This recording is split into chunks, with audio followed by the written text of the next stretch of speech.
fresh from the login I have here. However, I am Christopher, the Sapo Plaza manager and operations manager. I think Oh, I great. just logged in using his invite, so excuse the mix-up. Yeah, I'll Um, introduce over the team. Sorry. Perfect. Oh, hey, Don. All right. Christopher, what's your last name? Lorient, Lorient. Oh, Christopher. Great. Is that right?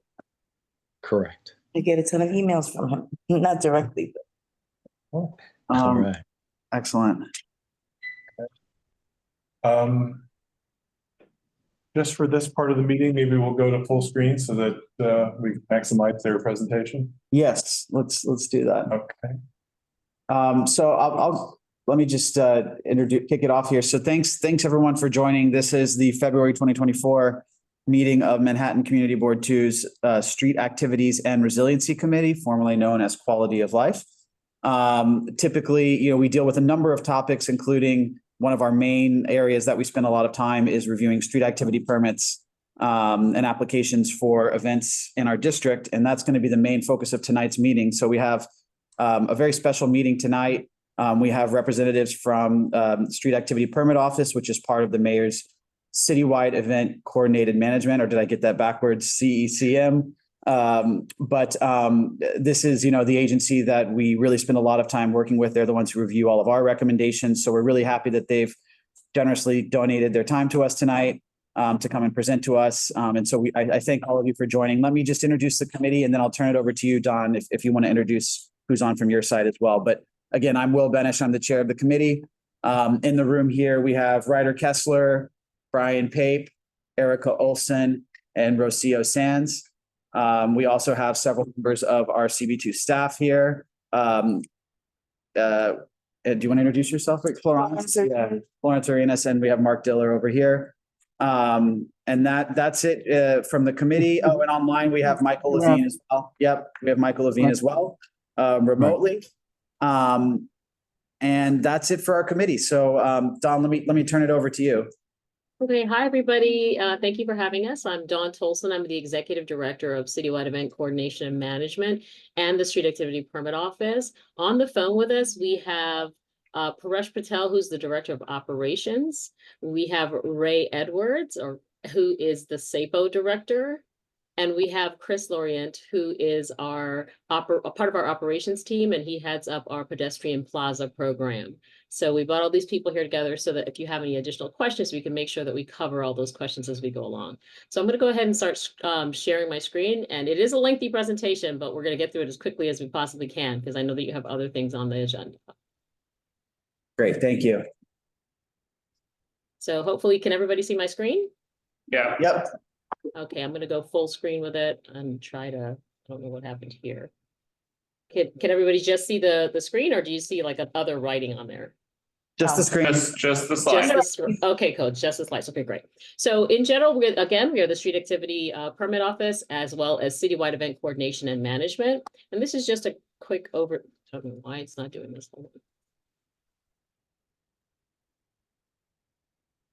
Okay, hold on. For some reason, it's not going to the next slide.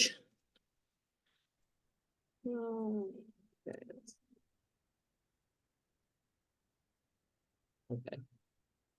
Give me a second. Everything is just working. Like the first slide. That's from Lilla Mall last year. I don't know. Yeah. I'm sure she visited you guys. throwback. Oh, there we go. Yes. Okay. Who we are. So again, there's two aspects to it. It's Citywide Event Coordination and Management. Citywide Event Coordination and Management, we bring together. Okay, what happened there? Okay, I guess it finally caught up with all my clicking. I apologize. I'm not sure. Everything that's could go wrong is going wrong right now. I apologize. I'm not sure what's going on here. Okay, I'm just going to stop and I'm going to try sharing again. I apologize. I'm not sure what's going on. Yeah, it seemed like it was maybe just lagging. Yeah. Okay, we're going to try this again. It is a pretty lengthy PowerPoint. It's not it. It's your questions. Really email you the slide deck and you can share it. Yeah, if it's easier, Don, if you want to try emailing it to me, I can try sharing from my end, if that would It be. won't go through email. That's the reason why. It's a very heavy PowerPoint presentation. I've never had issues before. Yeah, It's just not my lucky day is all. Okay. It's doing this loading thing again. Okay, well, Street Activity Permit Office and the Citywide Event Coordination Manager. I'm just gonna go on and hopefully it'll catch up with me. So Citywide Event Coordination Management, like I said before, we are tasked with organizing and coordinating with all the city agencies to bring together and help permittees and other organizations that want to host events and activities in New York City. And we also drive policy for the mayor. For example, drones, we're helping to work around the permitting of drones and the use of drones throughout New York City for promotional purposes. And then we have the Street Activity Permit Office, which you guys are more familiar with, that issues permits for all types of street activities, including street festivals, single block festivals, special events, pedestrian plazas, plaza partner events, cleanups, block parties, single block festivals, not as but well as multi-block festivals, health fairs, those types of activities. I'm not sure why, but it's still circling here. I'm sorry. Well, I can. Yeah, Paresh, I don't know if you want to try, but it's just taking forever to load. Oh, here we go. I think we got it. I still see the first slide, just in it. Okay, here we go. There we go. Okay, fingers crossed. On event permitting now. I see it. I'm pressing the button and hopefully it'll go forward. Not sure why it's doing this. are these Okay. available mine anywhere? Maybe I. No, they're not. We curate each presentation to each community Okay. board and we don't Okay. host them online.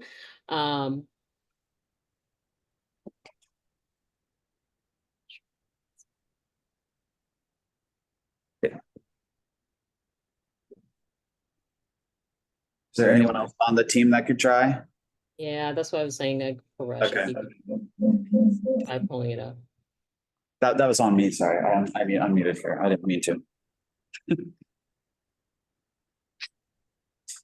I have plenty of bandwidth. I'm not sure what's going on. I think it might just be my Zoom app. Okay, here we go. Well, let's just Very- go. This is now it wants to go to all. Okay, so let's just start here. Street event small. These are we talked about. There's several events that we do, including street events as well as plaza partner events. I know that you guys were really interested in street events, so I kind of focused on those three types of events: the street event small, street event medium, and street event large. The street events depend on the use of the space and the use of the street and the coordination that we do between our organization as well as other city organizations. No matter what, any permit is already coordinated directly with us and the community board and NYPD, but other agencies may also get involved. For street event small, you have any use of a sidewalk or a curb lane, a sidewalk or a curb lane, but not both of them together for the use of a promotional purpose. So it's not just queuing on the sidewalk, which we consider production. It has to have a commercial aspect to it. So for example, if there's branding involved, that is what kicks it into the category of event small and out of that category of production. If there's a tent or structure involved, that's also what kicks it out of the just production into the street event category for which additional fees are assessed. And then we have street event small, which is just sidewalk and curb lane, street event medium, which is the use of both a sidewalk and a curb lane for those purposes, and street event large, which is the use of the entire street. So any full street closure that occurs for an event or activity, that is considered a street event large. And that is where we really need you guys' input and coordination with in order for us to make a determination for its happening within your jurisdiction. Now, what we like to say is that we can't pick winners and losers, right? We can't determine that we like Sony over HP. That is not a decision that we can make. We are not allowed to make those types of decisions, but we do get weigh-in from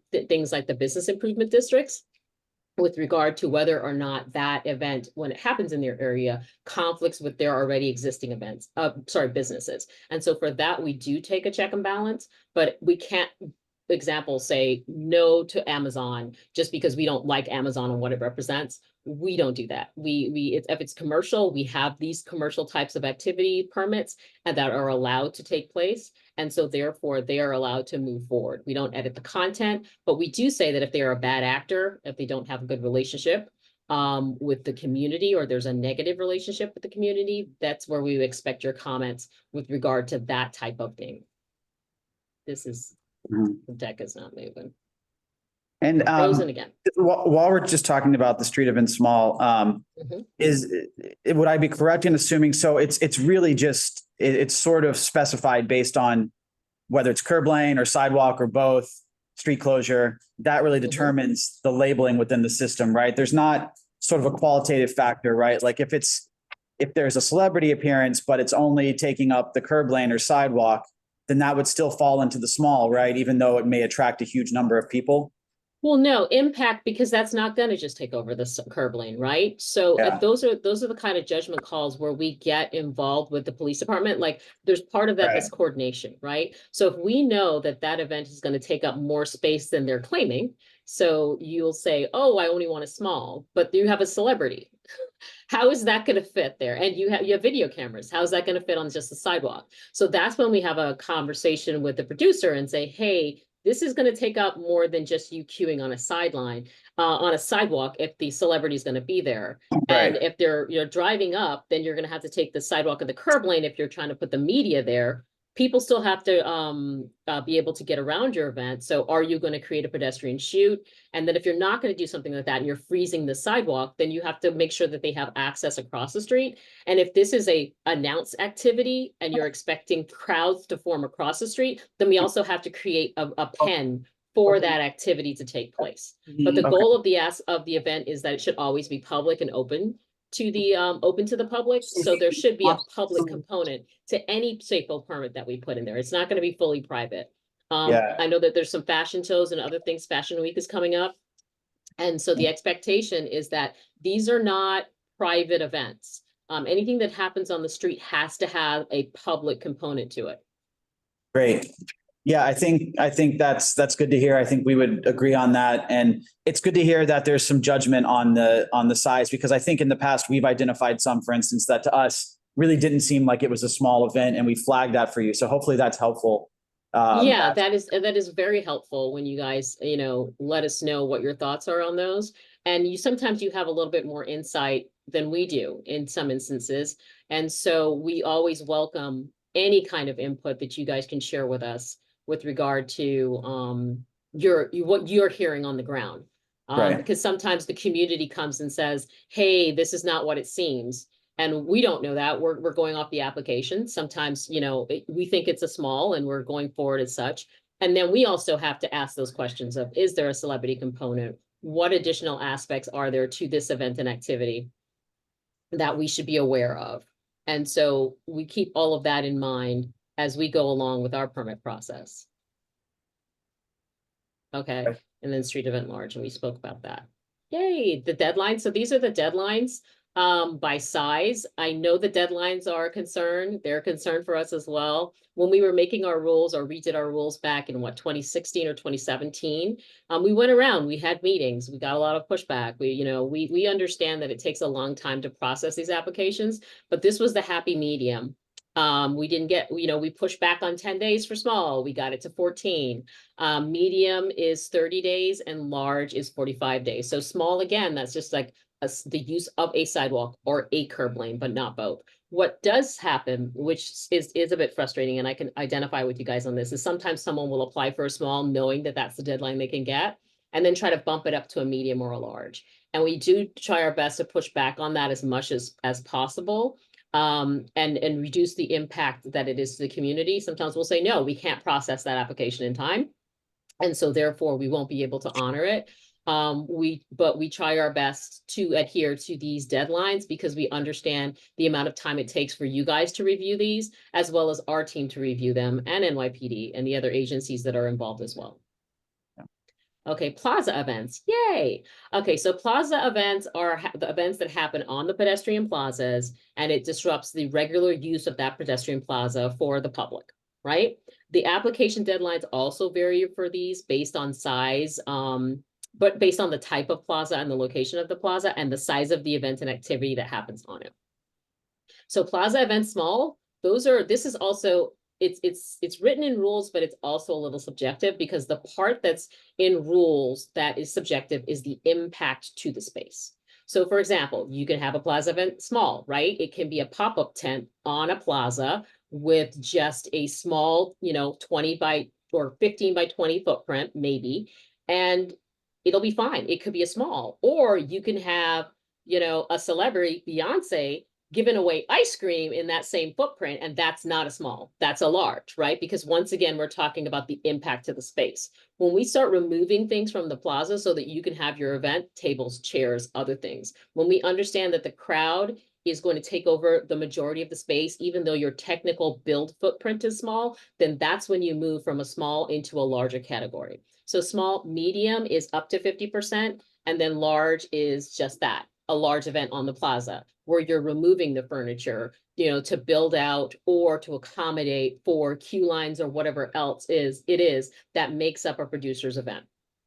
The plaza levels and the costs vary depending on where the plaza is and the level that the plaza is. I think most of your plazas are level B or C. And then the deadlines, here are the deadlines that I was talking about. And again, level D, you'll never have to worry about that because there are no level Ds in Manhattan too. But you are dealing with level Bs and Cs. There is only one level A plaza, and that is Times Square. Extra large events, these rarely come across, but there is a mechanism in place for that. And we've been using it a lot more recently. And that is if your person is using a pedestrian plaza and a street or multiple street locations, they will pay an additional fee to offset additional costs for coordination, NYPD public safety resources. A little bit of all that is factored into the costs and the prices associated with these types of events. So extra large events are something that we try to flag as much as possible for you.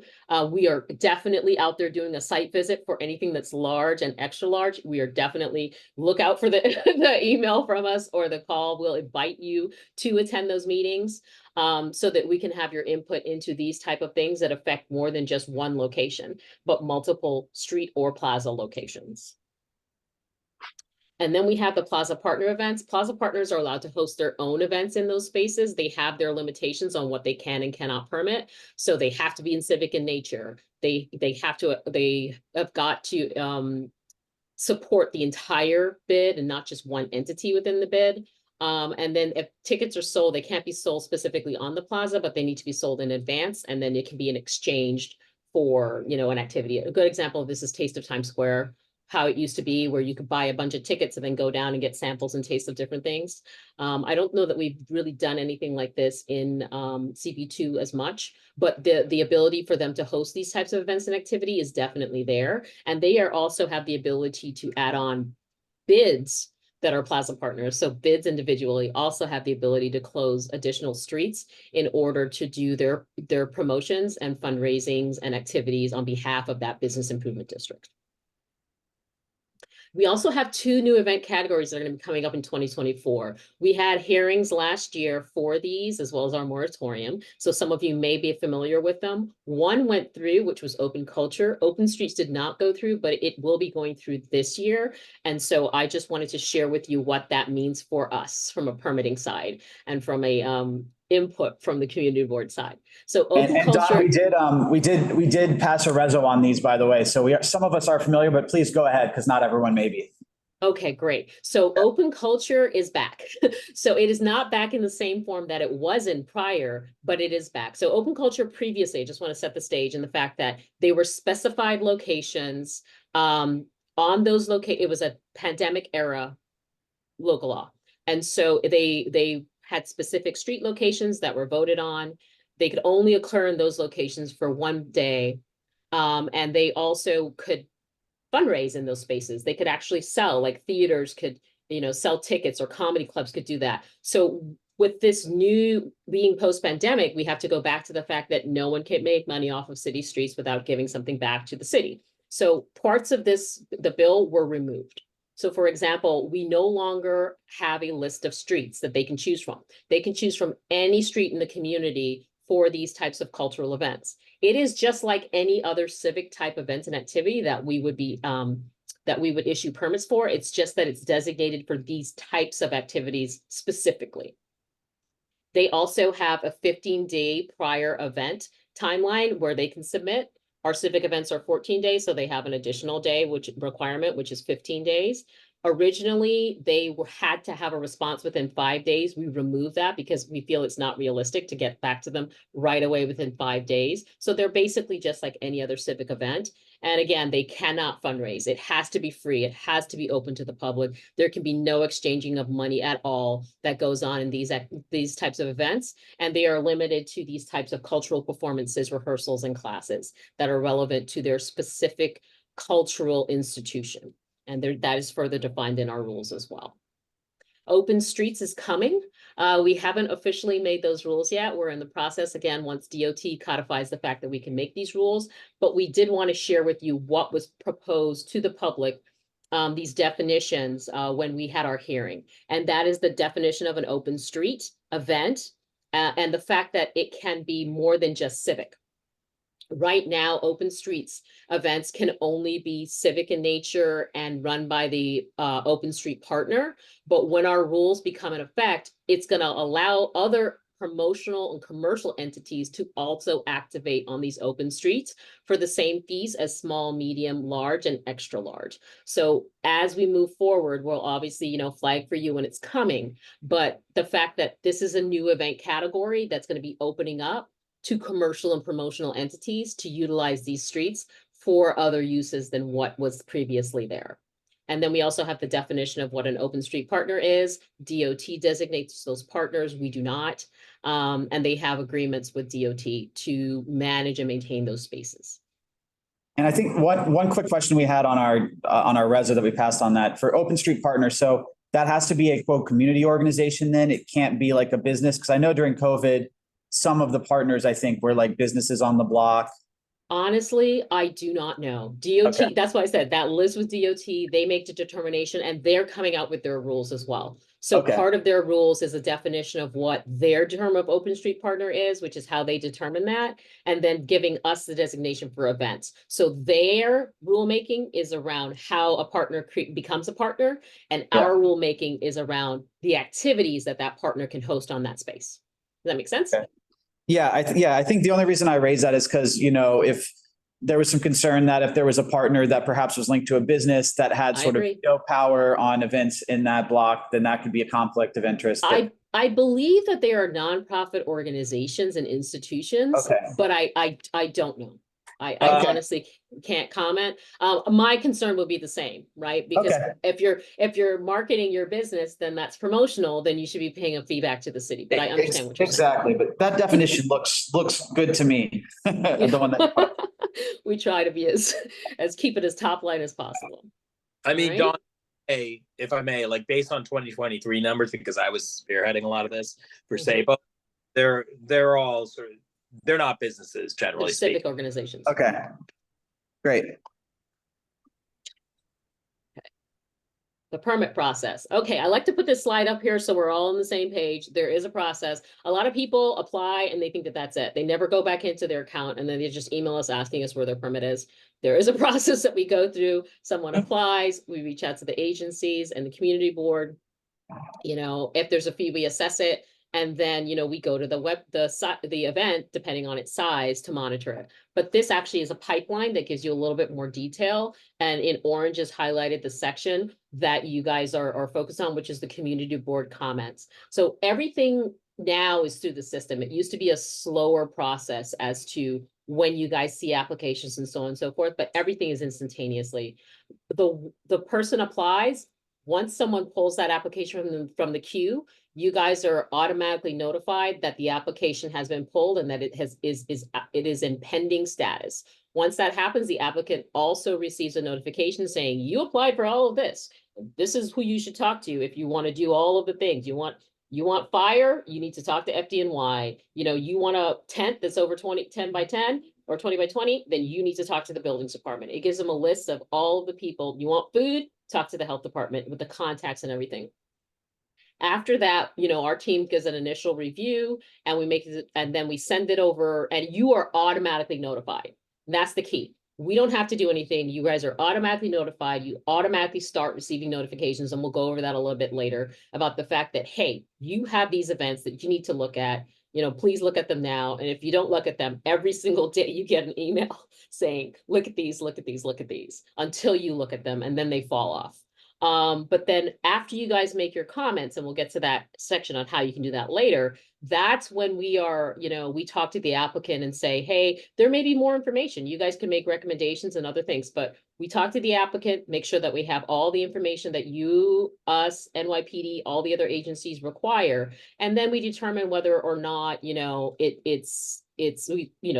clear any conflicts or anything like that. If there's a fee to be assessed, we assess that fee. We make sure that the event type is correct, right? So this is where you're talking about, this is the conversational piece where we're like, that's not a small, Taylor Yeah. Swift is going to be there. It can't possibly be a small, right? So that's an extra large. So that's where we have those conversations as to, this is not a production event. It can't be a production event if you have a celebrity component, a red carpet, and, a tent. No. Oh, well, we're going to put up the tent just for rain. It's a structure on the sidewalk. It needs to be an event small. It can't be production anymore. Right. So that's where we have those conversations and those reassessments.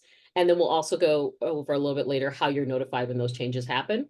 But once all that's done and we assess them, then we issue the permit is the final piece. And it takes a while. And that's why 14 days sometimes isn't enough. But the goal is that those 14 days are just for civic events that have low impact and wouldn't have any commercial or promotional aspect to them. So they shouldn't need all of that additional scrutiny. This is key and important that everybody understands. And this is that those notifications that go out, should you guys deny them. The community board is the only entity that has the right outside of NYPD that can actually deny or approve an event. BIDs can make recommendations for denial and recommendations for approval, but they can't actually write out, say, we deny this and this is the reason why, right? They can only recommend. You guys have the ability to recommend, you have the ability to deny it, you have the ability to just give us a general comment on it. And then you also have the ability to recommend with conditions or approve with conditions. You guys are the only entity that has the right to do that. Now, if your denial goes through, they have 5 days to appeal to us. If we in turn deny them, or I should say if Ray in turn denies them as the SAPO director, then they have the right to appeal to myself as the executive director of citywide events. And then I could overrule that. Outside of me, it's just them calling the mayor and saying, Dawn's being difficult. I want my permit, right? But beyond that, that's kind of where the buck stops. So this is actually a really important slide, and thank you for putting it up.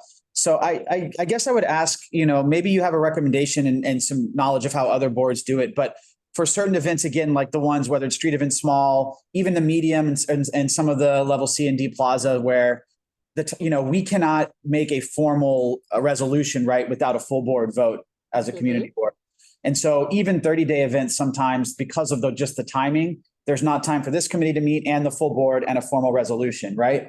And so I'm curious if you've seen that issue with other boards. Do you have other boards just telling you the result of the committee vote, or do you have people passing resolutions, that are more broad, saying we have the authority to do this for these kind of smaller events? I'm just curious because just the timing in certain cases, there's no way for us to get a formal, resolution from our full board. And we feel as though the formal ones are the denied approved, right? That's why we give you room to just give comments, to ask for more information, and to just make recommendations. So they're not formal approval or denial. So if your committee is leaning a certain way, or if you see a red flag, that's what the comment section is for. And we're going to go show you exactly where that is a little bit later in the presentation, but that's what it's for. We're not comfortable with these aspects. We're gaining more information. We haven't had our board meeting, or we've invited them, but they didn't show up. There's plenty of information that you can put in that comments that's only seen between our office and you, not the general, not the applicant, that you can put in there so that we have a back and forth understanding of where you are in your process. But we're not going to, what we'd like to see is that we're leaning to where you're leaning, right? But if you have information that's saying that this person is a bad actor or something like that, then we would need to know that earlier. So sometimes you'll get a call from one of my team members saying, hey, you guys haven't commented. And you're like, well, we haven't made a resolution yet. We just want to know information, your thoughts. Maybe we may not get to that endpoint, but if your whole concept and the conversation you were having is that this event can't happen because they have a bad relationship with the community or they're bad actors and they did all these things wrong in the past and we have photographic evidence of it all, then that's something that you should put in the comments to say, whatever it is, right? We need more information. The last interaction with our community was this, right? You can put that in there so that we have a sense of what things we could potentially ask them to provide as well. And you can ask them for more detailed information in that comment section as well, saying like, we still don't like this or we don't like that. What we try to do our best is to get the right information for you to make that decision. So the proper site plans, which is our things as well, right? That we need to make those decisions, a site plan, or run a show, something to indicate what's actually going to happen, not the theory and thoughts of what they think might occur, but what they're putting down on paper that we would then stamp and say, okay, this is the only activity that's allowed in this space, in this area. Does that make sense?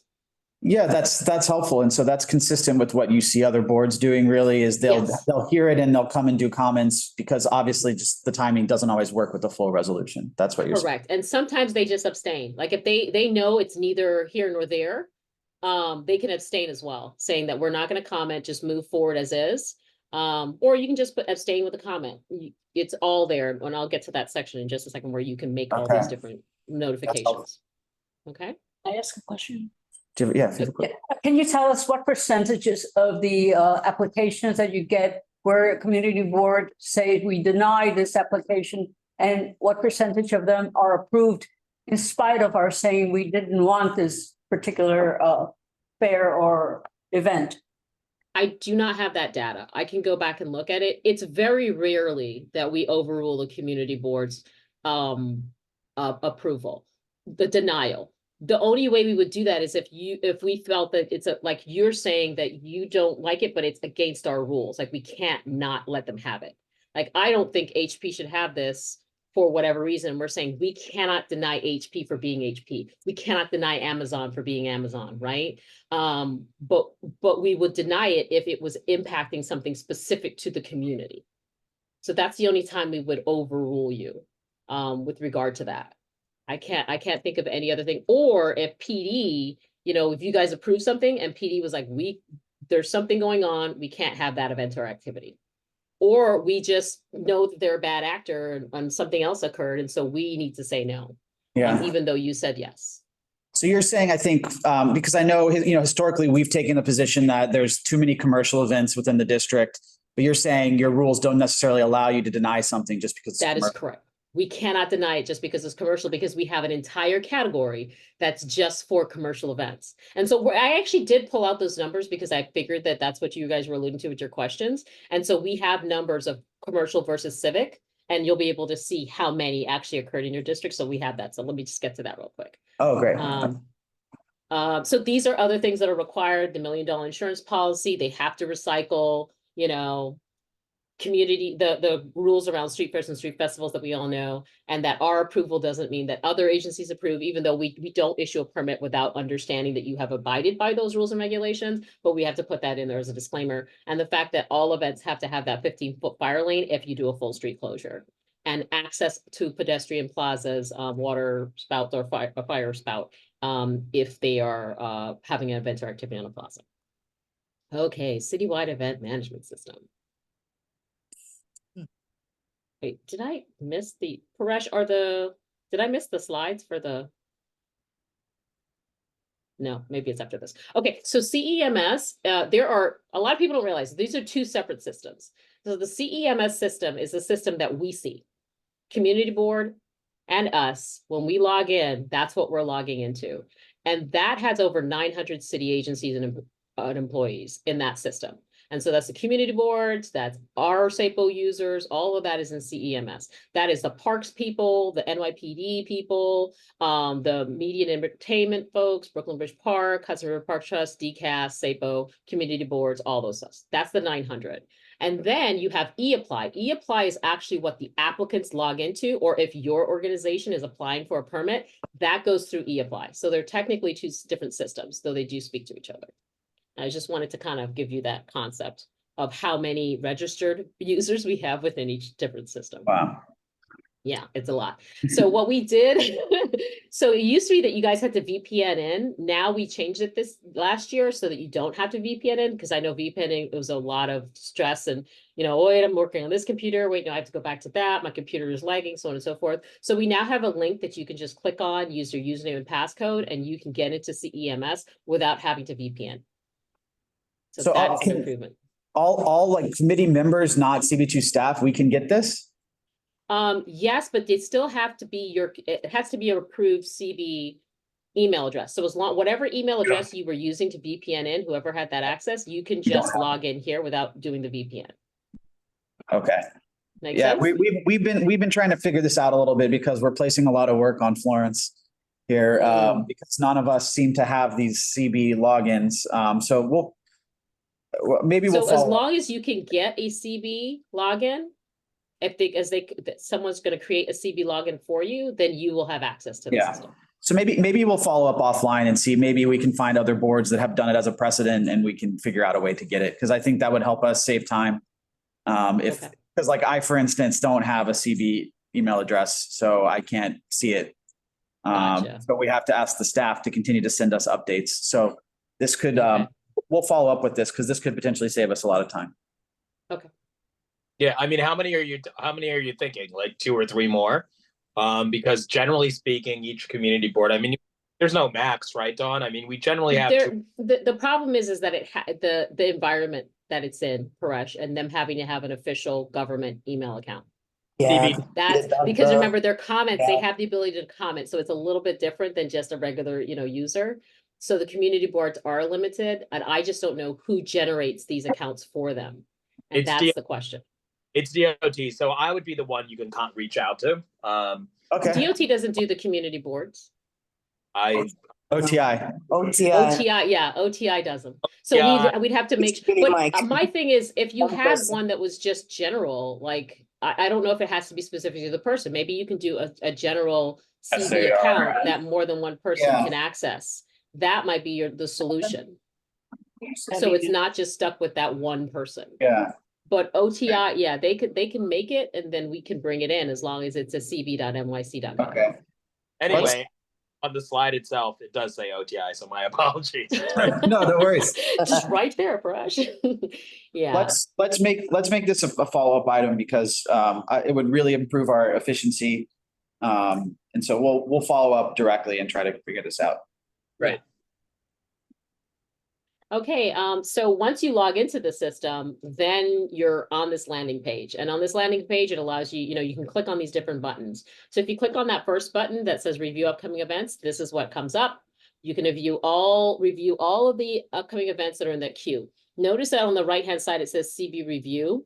All those yeses are ones that you guys have reviewed or commented on. The no's are the ones that have not been reviewed. And so as long as they continue to be no, you're going to continue to get notifications, and we'll look at where the notifications come from. Once you click on an event, it shows you all this information.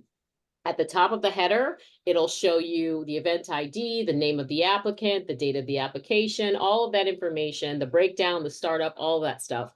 And then you also have these other tabs that pop up for summary, upload, status, violation, maps, etc. And so you have the ability to click on these tabs to access more information about the event. So once you're there, this is the summary page. So if you click on summary, which is that first tab, it opens it up and gives you even more detailed information about the applicant. Just the applicant information shows up on the top, but when you click within it, it shows you sponsor details, who's the producer. All of that data is captured here as long as the applicant has filled out that information. If you were to go to the next tab, which is uploads, this is where you can upload information, where the applicant has information uploaded. So this is where the applicant would upload their site map or their run a show or any other data that's uploaded, or their insurance policy. All of that is uploaded here. And then you can also upload notifications and informations to the application. For example, your resolutions. This is where you can upload them and make them available to the applicant. On next tab is status. So the status is where you can make the comments. Remember, I was talking about you guys can go in and make comments on any application. You have the most options possible. You're the only one that has this many options. So you can abstain it and you can write a comment. You can approve the application and write a comment. You can just make comments in general. So they have nothing to do with abstaining. You just, I need more information, or we feel this, you know, pour it out in the comments. And then denied is where you can deny it with comments, and then you can recommend approval or recommend disapproval with comments as well. So recommendations are not as firm as denials and approvals. Denials will go to the applicant. We tell the applicant, you didn't see, community board denied you, and this is the reason why. Recommendations, we would say you need to fix these things, right? It is recommended that these things are modified in order for your application to move forward. And we usually just call the applicant and say, look, you need to do this, this, and this if we're going to be moving forward with your application. Does that make sense?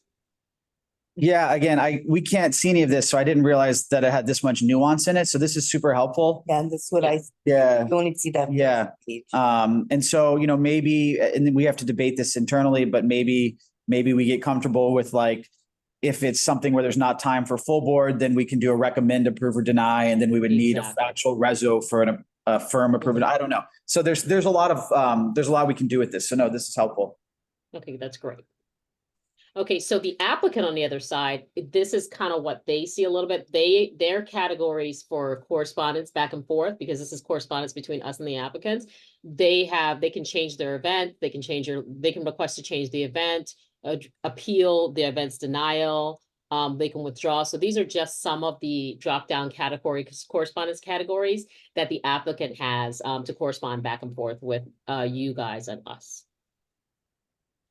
Okay, that last tab across the top there is violations. So we talked about bad actors. There are some folks that have violations on their account. Some of them have been rectified, right? But it still kind of lives within the account category as to the fact of whether or not that applicant has had a violation. If you click on the violation, it'll show you the event IDs that they violated on. And if you click on that, then you can see what those violations were. Anyone that receives a violation receives an email from our office listing the violations that occurs. And then they have a certain time frame in order to respond as to why the violations occurred and how they plan to make sure that that doesn't happen in the future. So just back on the violations, because I think that's an interesting point. I mean, is there, where do these come from? Is it entered by SAPO because something was reported by NYPD as a violation? Is there? It's all of it, all of the above. So if we go on site and we visit it and we see these violations, the violations are by category. So they could be violating NYPD, they could be violating DOT, they could have had wires hanging all over the place, the buildings department, there's a tent when there shouldn't be a tent. You don't have a DOB for, a tent over a certain size. So that might be a violation. So any violation is specific to the agency. Health department, you did not have your health permit. So we check in with with these agencies as well, to see that there are truly violations, or our team on site will note the violations and let them know, like, hey, we have to give you a violation for this. We discussed this. We said this couldn't happen. And then they're just general, you set this, your site map did not match what you said was going to occur. That's also a violation. Okay. And would holding like an unlicensed event count as a violation? Street event? It does. So, but because they never applied, that's a bad actor. So it's kind of a double-edged sword. What we try to do is we try to lead those people on the right path. Please apply, right? Right. PD is going to forever be, breaking your event down. We will forever be out there just telling you no, just apply, go through the right process so that we can vet you, so that you don't get, so that you can aren't in a situation where you can never apply with the city. Because if that entity wanted to now close the street and do something in the street, or for whatever activity, we're going to say, no, you've never applied with our office. You continue to violate, the rules. We've asked you multiple times to apply for permits. And now you just woke up on Thursday and said, I want to close the whole street and have this, this special event for whatever. And we're going to say, well, what is our understanding that you're actually going to do this event and activity legally? Right. Because you've been violating for these many years. And then what would be that's really helpful. And obviously, we get tons of reports of unlicensed, unpermitted events all the time. What would be best practice for us in terms of reporting those to you? Is there a mechanism we can use? Because obviously we just no comment on the application, no application. Yeah. So we would say email us. What we take is like images and photos and a write-up. right? That's what we're asking, because if a picture's worth 1,000 words, they're gonna say, no, it's your, it's your word over mine, but a picture proves that they violated. Like, I believe you guys have sent us, or maybe it was CB1, some images of people that had set up stanchions and they just branded it, then they bought in like a monster activation and all that was illegal. None of it was, none of it was legal. And so we have actual images of it. So we went down there and we were like, what is this? We know people that have worked with them. We said, you need to get these folks in line because they are continuing to violate. Or Yeah. if you put in for a production permit and then they added on all this other stuff, it's a situation of you are working with someone that continues to violate. You're not going to get the production permit next time. Yeah. Right? Because they violated, and we can't, unless you're going to actually apply for what it is, then we can't give you a permit because you're not being a trusted partner. Okay, that's helpful. So yeah, we'll just freely send those to you as we get them. Hopefully we don't flood your inbox too much. Oh, But we get notifications from lots of people. That's helpful. And we try our best. We try our best to keep everybody honest. Yeah. Okay, so you also have the ability, go ahead. Sorry, I think we have one other quick question in the room. Sorry to keep interrupting here. It's okay. John, so where do you put, when they have corrected a violation? We don't. That just lives with our office. We could potentially add that functionality in. Paresh, you got your pen and paper? Right now, we just leave it as a violation that just sits on there so that we know that it occurred, right? Okay, so even if they corrected it, we would see it in here. You Okay. would see that it violated. You would see it as a violation. So that could be something in the comments. I see that they violated. Did they ever resolve this issue? And we can say, yes, this was the resolution. They have not violated since. So you'll see that, and you'll see the date it happened. So they haven't violated since 2016, right? So we know that they fixed it. But if you see something with more than one violation, then that may be a cause to say, okay, what's going on here? Did SAPO miss this, or have they been correcting it as they go along? Were they two different kinds of events? Like what is the history of this? But this person, for example, didn't violate but 1 year and they fixed it. And moving forward, they haven't. We kind of give everybody, that 3 strikes consideration. Okay. Sorry, we had one more. Some This things was are a big, beyond their control. this was a big topic for us, so we have a few questions here while we're on it. We have one more here on the room. Just a quick question, because this is great, and I don't want to slow you down. So how many people who give applications are repeat applications? Do most of the applications you get every year, are they repeats? The majority of them are, well, production are, because production usually happens every year around the same time, like we have the groups of Fashion Week and so on and so forth. So production usually is that loading in and out of the venue. So they're going to happen historically, especially if it's a nightclub or something like that, that requires that, or an establishment that hosts interior events or use that space for that type of activity. And you guys have some of those in your jurisdiction. They have a lot of production permits. So we know that those are going to come in on a rolling basis every year, just depends on when. And then we have the annuals, like the Fashion Week stuff that we know it's coming, but we don't necessarily know in what format. And then we have the Gansevoort Plaza. They have a lot of stuff that some of them are annuals and some of them aren't. So that's kind of a hit or miss, but we do know which ones are annuals. So it's about a 50-50. Actually, no, I would say 60-40. The Gansevoort Plaza is the applicant, not the people, say American Express wants to do an event. No, it's two different things. Remember, that's the difference between a plaza partner and then a promotional sponsor. Correct. Okay. So every year Gansevoort have their own annual activities that we are expecting. They're larger activities, right? And they happen, and then they also have their monthly programming that they do on the plaza. Those are repeats. And then you have the one-offs, like they did the whole dinner en blanc last year, which was new. And then they have, which I don't know if it's coming back this year or not. They'll all be a surprise. But then they also have other promotional events that happen. Some of them come back every year, some of them don't. But the commercial ones are the ones that really don't necessarily repeat. It's usually just a campaign that's happening that year. And it may be a different campaign from a different brand activation, that's happening this year. Yeah. Except for around the holidays. Usually Coca-Cola shows up around the holidays every year. Thank you. Okay. Mm-hmm. You can also see conflicts if you click on, there's a map tab as well. That shows, you'll show an exclamation point and it'll show that there are a conflict. We dedupe these on our own, so it's not really your concern, but it's just known that you can see where it is on a map view if you need to of the permitted location. And we deconflict directly with film these conflicts to make sure they're not overlapping unless it's an event that's filmed. Like, for example, Fashion Week would have been one where it was a SAPO permit, but there was a huge filming component. And so therefore they had a film permit as well because they were live streaming and broadcasting. Okay, the next tab is the informational tab, and this is where you can see just all the permits that aren't SAPO. So the film permits, the Parks Department permits, the NYPD permits, they all live here. They are all that are occurring in your community board. So not only do you have SAPO, which you're reviewing on our behalf, but you also have all of those other events that are happening in your community board in the parks, as well as, you know, as NYPD parades and all that stuff. They're all listed under informational events. You also have this new tab, which came out, I think, a couple of years ago, where we have recently changed events. So what was happening is you would say approved, or you would give a comment, and then the person would potentially change the date or the location because there was a conflict with film or the dates didn't work. Or we said, you can't permit that in that short period of time, you need to extend the period, whatever the case is. We would make these changes in the system, and then you guys would have no idea what happened, right? You're just going along thinking it's in the same location.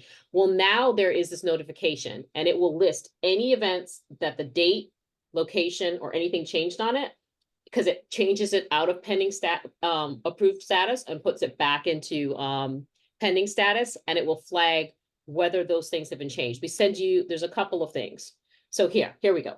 This is the number of events that are modified. This is the ones that flag, because those are the ones that need to be seen by you again. The flag means please review, please review. And then the flag will go away after you reviewed it. And you can see it's a location change, a date change. Sometimes we move people off the street onto the plaza because it's too cumbersome for them to be on the street. It makes more sense for them to hold that activation on the plaza. Sometimes we move them off the plaza onto the street because legally they can't do whatever they wanted to do on the plaza, and the street makes more sense. The moment that happens, though, the notification shows up, but you also get an email that says, hey, we just changed the status of an event, please go take a look, right? So you get these double notifications.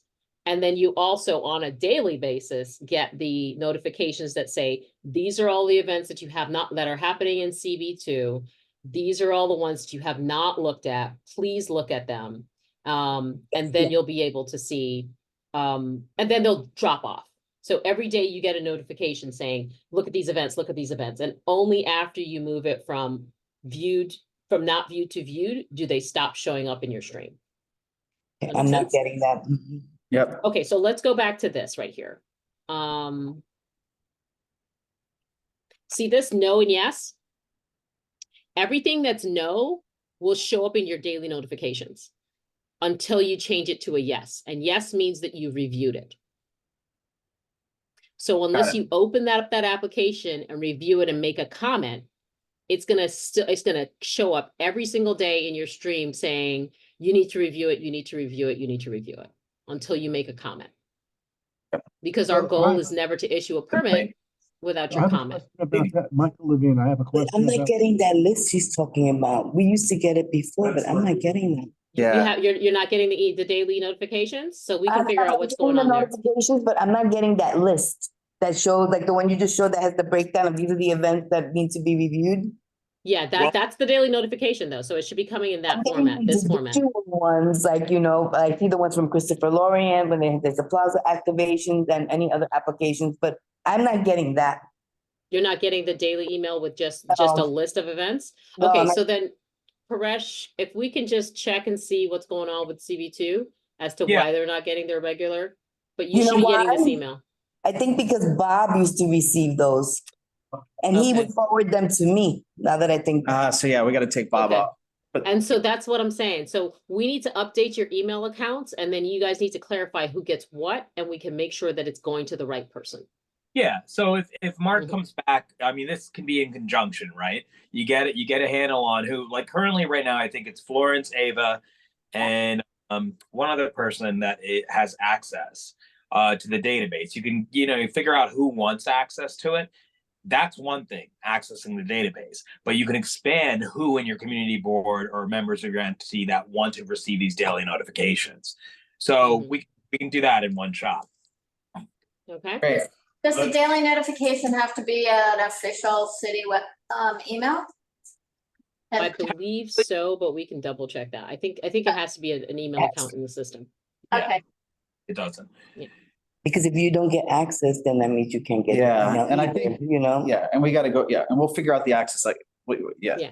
At the And very like I least, said, even if it's an info account, right? Something where more than one person can log in and it's not someone's private account, One then of you- that is always helpful. One of you to Yeah. access it. Hi, this is Mark. Just let us know if you would, with whom I should follow up to make that happen. That can be done. That is, yeah, we'll send you an email, but that's OTI. OTI is how we get the CB email address, but Mhm. link to. And once you get those email addresses, you just email, sorry, I apologize. You can email us, Paresh and I, and Yeah. let us know who you want to get the notifications once you square away which email addresses are what, and then we can make that change. Got it, thank you. Okay, That's so right. I But could for just now, what we'll send do it is we'll from- go in and see who's receiving it.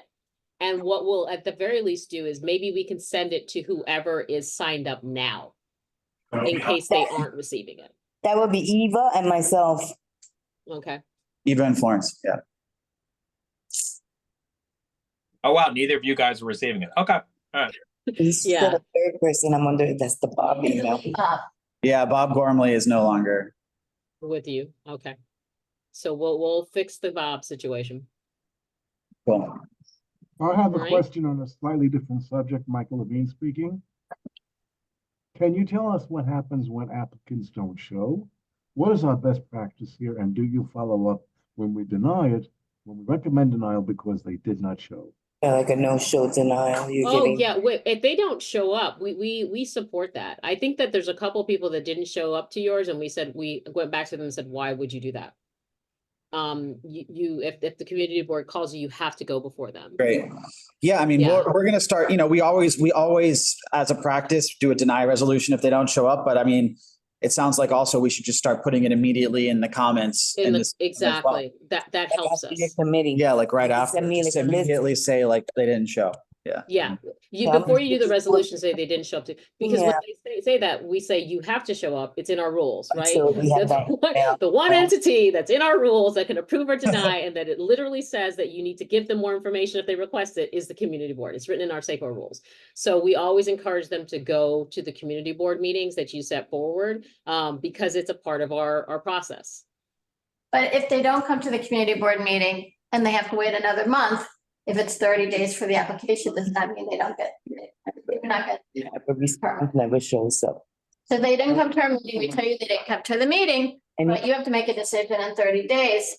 They're not gonna most likely be, so is that I'm not saying it should be, I'm just asking, is that an automatic? We factor all that information in, but right now I think it's a missing situation. I think it's only one time where you were like, they didn't show up. This person is trying to build a basketball court in the street. There was a whole bunch they were denied. I mean, I remember remember this that one one. all the way above my Yeah. head and came back to me and I said, nope, it's remaining denied. And these are the reasons why. And he understood and he supported that denial.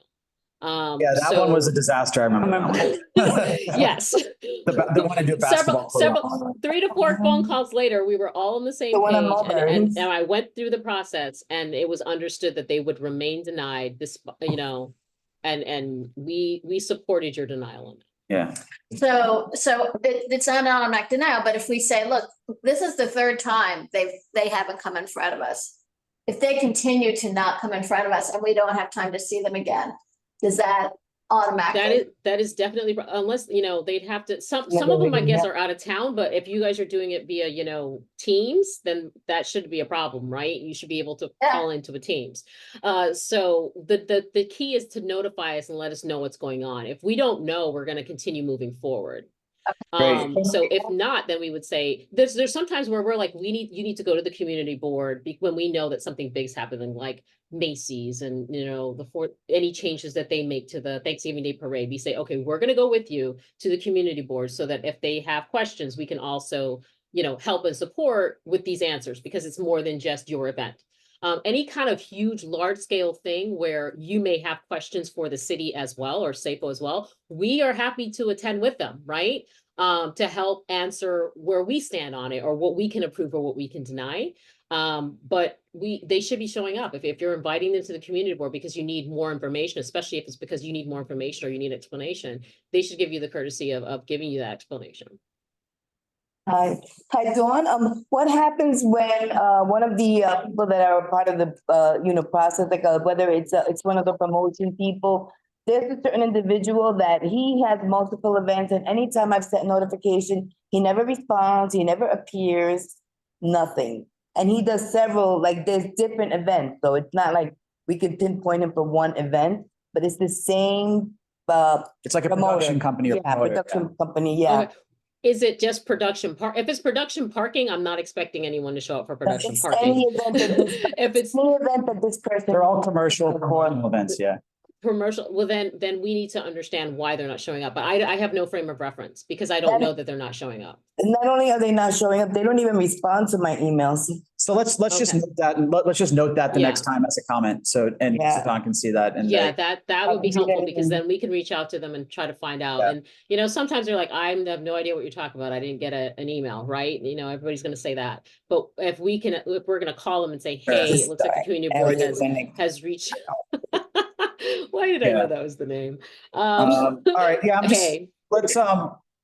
I know we all have questions, but I think let's try to let Don get through the rest of the presentation and then we can ask our questions. I'm sure you want to get to these juicy stats. Okay. Yeah. All right. And so then again, when you go back to this landing page, you also can click on what's happening in CB2 today. So you can just look at a specific day.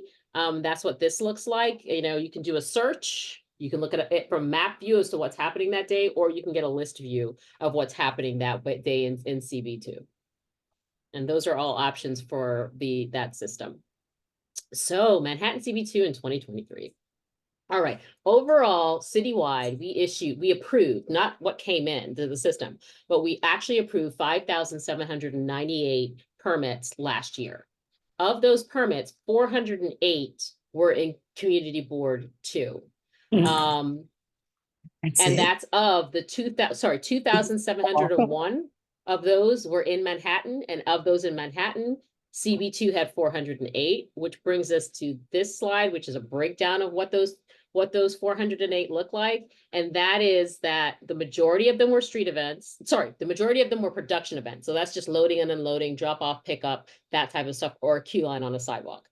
The next highest level was street events, followed by pedestrian plaza events. So whether that was a pedestrian plaza partner or a commercial event happening, but those were the top 3 categories. And if you break it down, this is actually what it is by number, building up to that 408. So you can see 151 were productions, 155 were street events, 30 were plaza events, street festivals were 20, single block festivals were 16, and block parties were 10.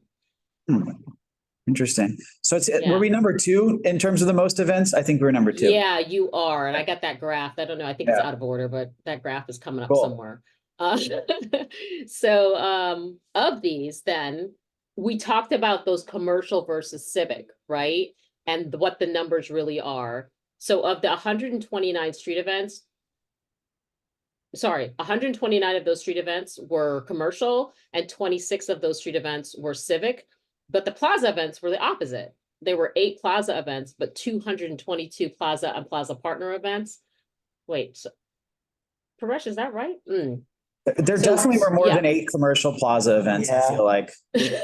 Well, those are the ones that pay. So they may have appeared commercial, but they weren't. They might have been a civic organization hosting an event and activity. So that 22, of which actually breaks down 11 and 11. 11 of them were plaza partner events, and 11 of them were plaza events that were civic in nature. So they didn't pay a fee. And only 8 of them paid that fee to host the event. Yeah, I buy these stats. Paresh is the one that made this slide. Gave all comments for Paresh Patel, I know. We pulled the numbers, and this is kind of what we were at. Okay. Which surprised me. Yeah, maybe if, I don't want to go into it on this, but maybe if you could send a list of those events, I'd just be curious to compare notes for the plaza, because it seems like we saw a lot more than 8 commercial, but anyway. That paid and were actually commercial, 8. Yeah. Some of them might have presented as commercial, but they weren't. They might have been civic in nature. Yeah. I mean, I guess the other question too is, Like, how about this? Do you all agree that you had at least 30 plaza events in total? Does that seem like a reasonable number? Wait, was it 30? Yeah. At least 30, Yeah. at least, yes. So we've only permitted 30. Do you see what I'm saying? This is data right from the system. Yeah, So you can see there were 30, whether we wanted them to be or not. You said There were only 30. only And of approved. those 30, So anything- 22 were Civic Plaza events and Plaza partner events. Yeah. Uh-huh. And then only 8 of them were fully commercial, as in they paid a fee to put that event in that location. And bear in mind, if it's a plaza event, I think if it's a plaza partner event, they're all civic. I mean, I think there was only one charged, but that takes up a chunk of them, And that was the en blanc, that they paid for that because it was, but the plaza partner events were 11 and the plaza events that were civic were 11. That breakdown of the 22. and sorry, for civic, this is really interesting. So civic, is that supposed to mean they're not doing any advertising for a business? They might be advertising their business. Does that make sense? So civic events can be promotional in nature as long as like there's percentages of signage that they can use, but it's got to promote their specific cause.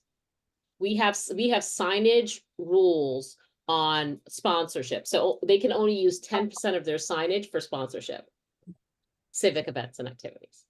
So a civic event could be commercial.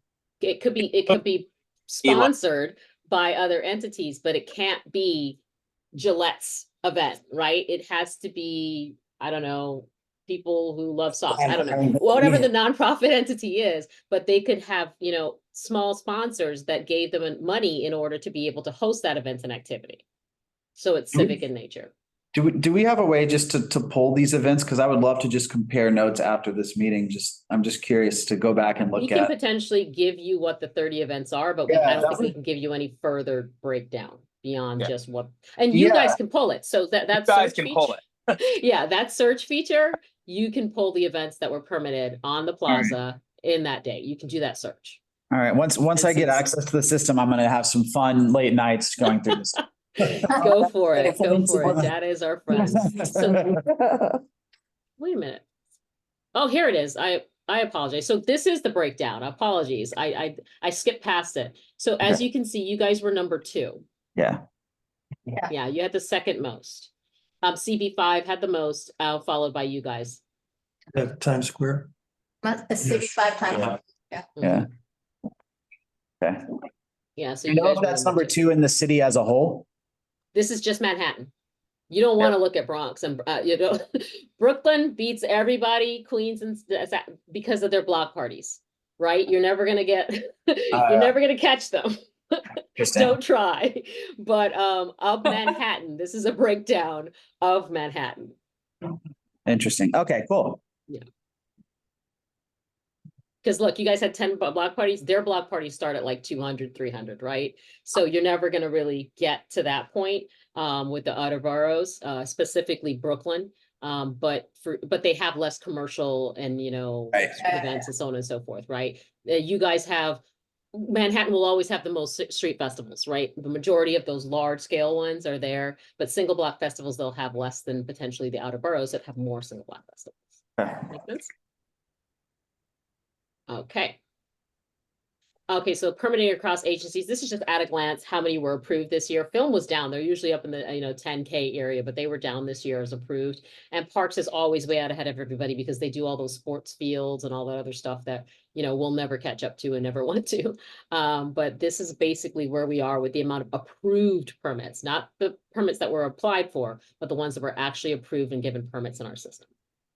And then this is just a comparison between us and film, because, we often get conflicts between the two of us, and folks think that, we're taking up all the space in the city, and we're like, nope, it's not just us, it's film. Film has a lot more permits than we do, and they utilize the same use of street and space sometimes than we do for those large closures of the streets. Most of the time, it's not us that's closing those blocks for filming, etc. And then these are just some updates that we've done so far, just to keep you in the loop One was that easier access to the CEMS system across applicants and events. And so we'll like, again, we're going to talk about that. We're going to make sure that you can log on and so on and so forth. We improved, we're adding this document library because a lot of the applicants are saying, well, I don't have that documentation, or I need that document. I don't know what a site plan is. So we created a document library that's going to go live this year so that they can download samples of site plans, run of shows, production schedules, things like that, so that they can make them easier and give us the information that we need in order to assess their event.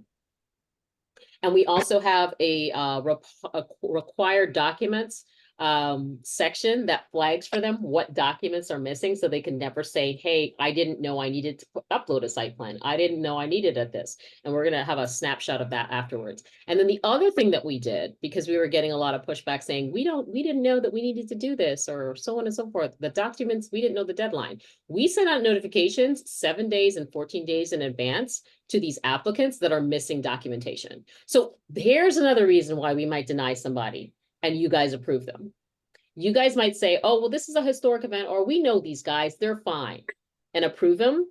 And we might say, absolutely not. You said that you were going to have these health permits, all this other stuff. We are missing a site plan. We need a site plan. We are going to deny you because we don't have the documents to stamp and approve your event. So that might be a reason why we deny an event and activity, and you might have approved it. But that's a very slim situation, because usually you guys are looking for the same information we are, right? I need a site plan. I need a list. I need a vendors list. I don't know what you're doing. So that is the only other reason why we would deny it, where you might have said, okay, yeah, they're approved. We know them. We know they're good actors. And we're saying we can't approve them until we have the correct documentation. But we send out notifications 7 days before, 14 days in advance to say, hey, you're going to be denied if you don't fill out this information and send it to us. And then 7 days in advance, it's another notification stating that, you know, we have not received your documentation, so you're going to go into denial status until you give us the documentations that you need to. And I think that last year we got a couple of phone calls from community boards saying, oh, this person has been denied and they've been doing this forever. And we're like, those are the guys that wait till the very last minute, like 2 days before, to give us all the documentation we've been asking for 30 days or so. And so we have to deny them at some point, because our team members can't wait there until the night before for them to come up with a site plan or a run a show to issue their permit. Okay. And this is what those two notifications look like at 7 days and at 14 days, basically saying, hey, give us the information. Hey, you know, you received an email at 14 days. This is your 7 day deadline. Applicant missing documents, Yeah, you know? okay. Yeah. Cool. And so so we do this now because this is the screen they see. When an applicant logs in and creates their application and they go to, you know, when they log back in afterward, this is what they see. They see a list of the permits that they're missing based on what they submitted to us. So it says, you are missing these documentation in order to get a permit from our office. And we created this because, again, people continue to say, oh, I didn't know, I didn't know, I didn't know. So as long as they're logging into the system, there's no reason why they can say they didn't know. What we're trying to do right now is to make it so that you guys can also see this, so that you might understand why we would deny something, right? Because you would be able to see they have no reporting forms, they have no run of show, they have, you know, whatever it is, they have no site plan, they have no insurance. We cannot issue this permit without insurance. And it depends on the type of application as to what shows up here under missing documentation. And once they upload that document, then it'll turn green. But as long as that document is missing, it will remain red, stating that they're missing that documentation. Does that make sense? That makes sense. Okay. Okay, resources. So you guys have the ability to find events throughout the city, download stuff, not in addition to your search feature of what's pending and within the system. You can also, from a public facing standpoint, look at the approved documents, approved applications that have occurred in the past. So you were saying you're waiting for the access. You can actually do it now without the access. And there's a couple different ways that you can do this. So you can use the find events feature on SAPO, but that's only what's upcoming, right, Paresh? It's not historical. That's correct. Okay, so this is what's to be permitted, right? So you can put in a date range, but I believe it's from the current day forward and not in the past. I could be wrong. Forward open data is retrospective as well. So yeah, but open data is everything. Yeah, open data you could do, open data you can do past events.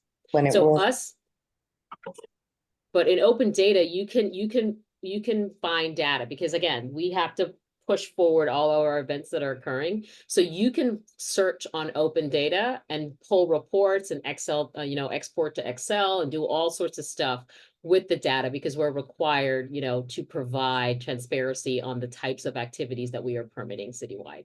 And so as long as it is approved, it lives on open data. So you can pull reports there. Yeah, we have one question from our district manager real quick on this. Go ahead. Thanks. We're in the habit of deleting certain information from applications when we post them on our website and in our e-blast. Is it correct that all the application data is available on open data to begin with? No, not all of it. Just the location, the date and the time and the type of event. So their email address and their phone number is not? No. Thank you. Okay. Specific information is on there, but I do not believe it's contact information. I think that's On privileged. here, it doesn't look like it. Yeah. Yeah, Okay. it doesn't. But you can, again, the event ID, the date and time frame, the location, and the event type is on there. I don't usually like read everything, because if it's a business address, a business email, then I keep it. Yeah. And that's why we often say, well, when someone comes to us asking them what's happening, we say, go to open data, you can find it there, or search on our website if it's upcoming events, because that is what's allowed to be shared. Anything beyond that would need to be foiled. And then private data or information and contact information is usually redacted. Yep, that's what we do. Okay. Okay. And then we have our citywide comprehensive permitting guide that we're actually taking online. The latest one was from 2022, because we're in the process of updating it. We're trying to make it, creating it in plain English with more infographics and stuff like that, so that people have an easier time of understanding what's in its pages, because it is a pretty technical manual right now. And so we're just trying to make it a little bit easier for people to consume. And then that's it. Yay. Very nice. Do you have a link? Do you have a link to that guide? Because I've seen the 2021. Yeah, it should be up on our website. If it's not, then we'll make sure that you get. We have a physical copy too. We have tons of physical copies that if you It's want. on the But it should be on the website. Yeah. I also wanted to pull up your questions, if that's okay, that you had, so that we could go through those. Hold on. Yeah, thanks so much. Thanks for all the time. And I also want to make sure we leave a little time to open it up for other questions too. But yeah, it's helpful if you could run through that outline as well. Can you guys see it? Yes. Okay, perfect. So I think I tried to cover a lot of it with the slides that we chose to insert in there to address some of the issues. And I think we have. Enforcement and providing input we talked about the timeline and the cycle. We talked about enforcement and safety. We kind of talked about that with the violation. We talked about bad actors, plazas, better understand relationships. So this plazas and the plaza partners, it is just that, right? They have the right to plaza partners. Actually, it's bids and plaza partners, right? So you have a situation where your bid is your plaza partner, but the plaza partners have the ability to recommend approval and denial of an application based on its proximity within their bid. Bids also have the ability to have their own bid events. And then we kind of outline that. And if they're a plaza partner, they also have the ability to have their own plaza events, but they all have to be civic in nature, basically. Is there are you aware, is there any limitation to like the amount of commercial events or the percentage of commercial events that can happen in a plaza?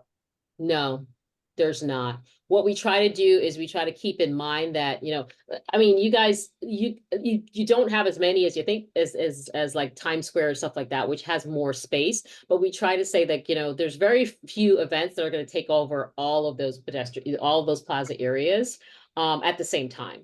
So, and we try to, limit the amount of ones that utilize the whole space, right? Or that are building for multiple days. All of that we take into consideration when we're issuing the permits and the impact of the use of the space. And so that's why I was saying that, believe it or not, it may have seemed like it was more because it was a multiple day event, or because it took a couple of days to build and a couple of days to break down. So it may have felt as though it was more than 8 commercials, because they could have been 5 days there. Some of them were 3 days, right? But believe it or not, it's not as much as you think it is, even though the duration might be long. Now, we do have a policy on no more than 7 days, load in, load out, and 5 days activation in a space.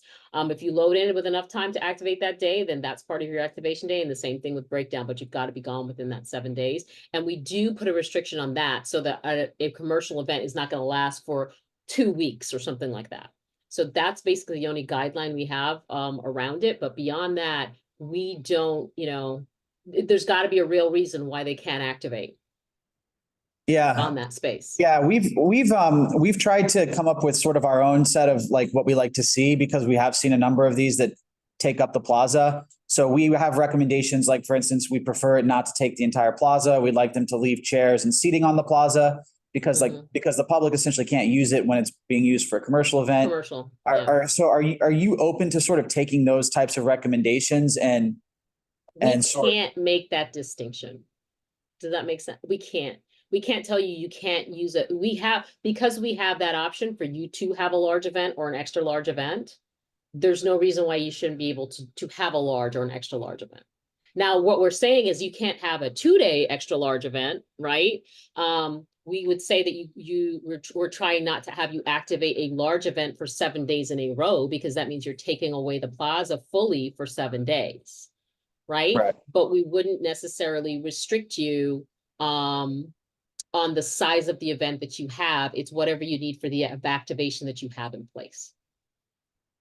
Yeah, so I want to just take a step back and kind of first thank you for all the time and information. I think for us as a committee, we are interested in what kind of feedback actually is useful for us to give you, and what is the form and timeline for us to give that feedback. I think right now we're identifying that like we're not operating in an optimal way because, one, we aren't actually telling you anything about a lot of events that happen before we come to full board. So after this conversation ends, we have 6 people coming to present to us, and 4 of the 6 are things that will happen before our next full board meeting.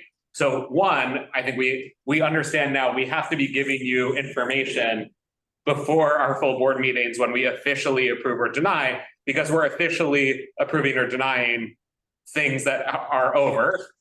But I think so, like, that's one thing. But to Will's point just now, I think like we often think about the feedback we give as directing what we want to see in the community. So like, we don't think this event has a lot of local connection, or we think this is too commercial, or we think this would be better if it were smaller. But like what I'm hearing you say is that that's basically all irrelevant, because you can't make determinations based on that kind of qualitative feedback. That's correct. Now, the one thing you can say is if it's smaller, we can have that conversation with them, right?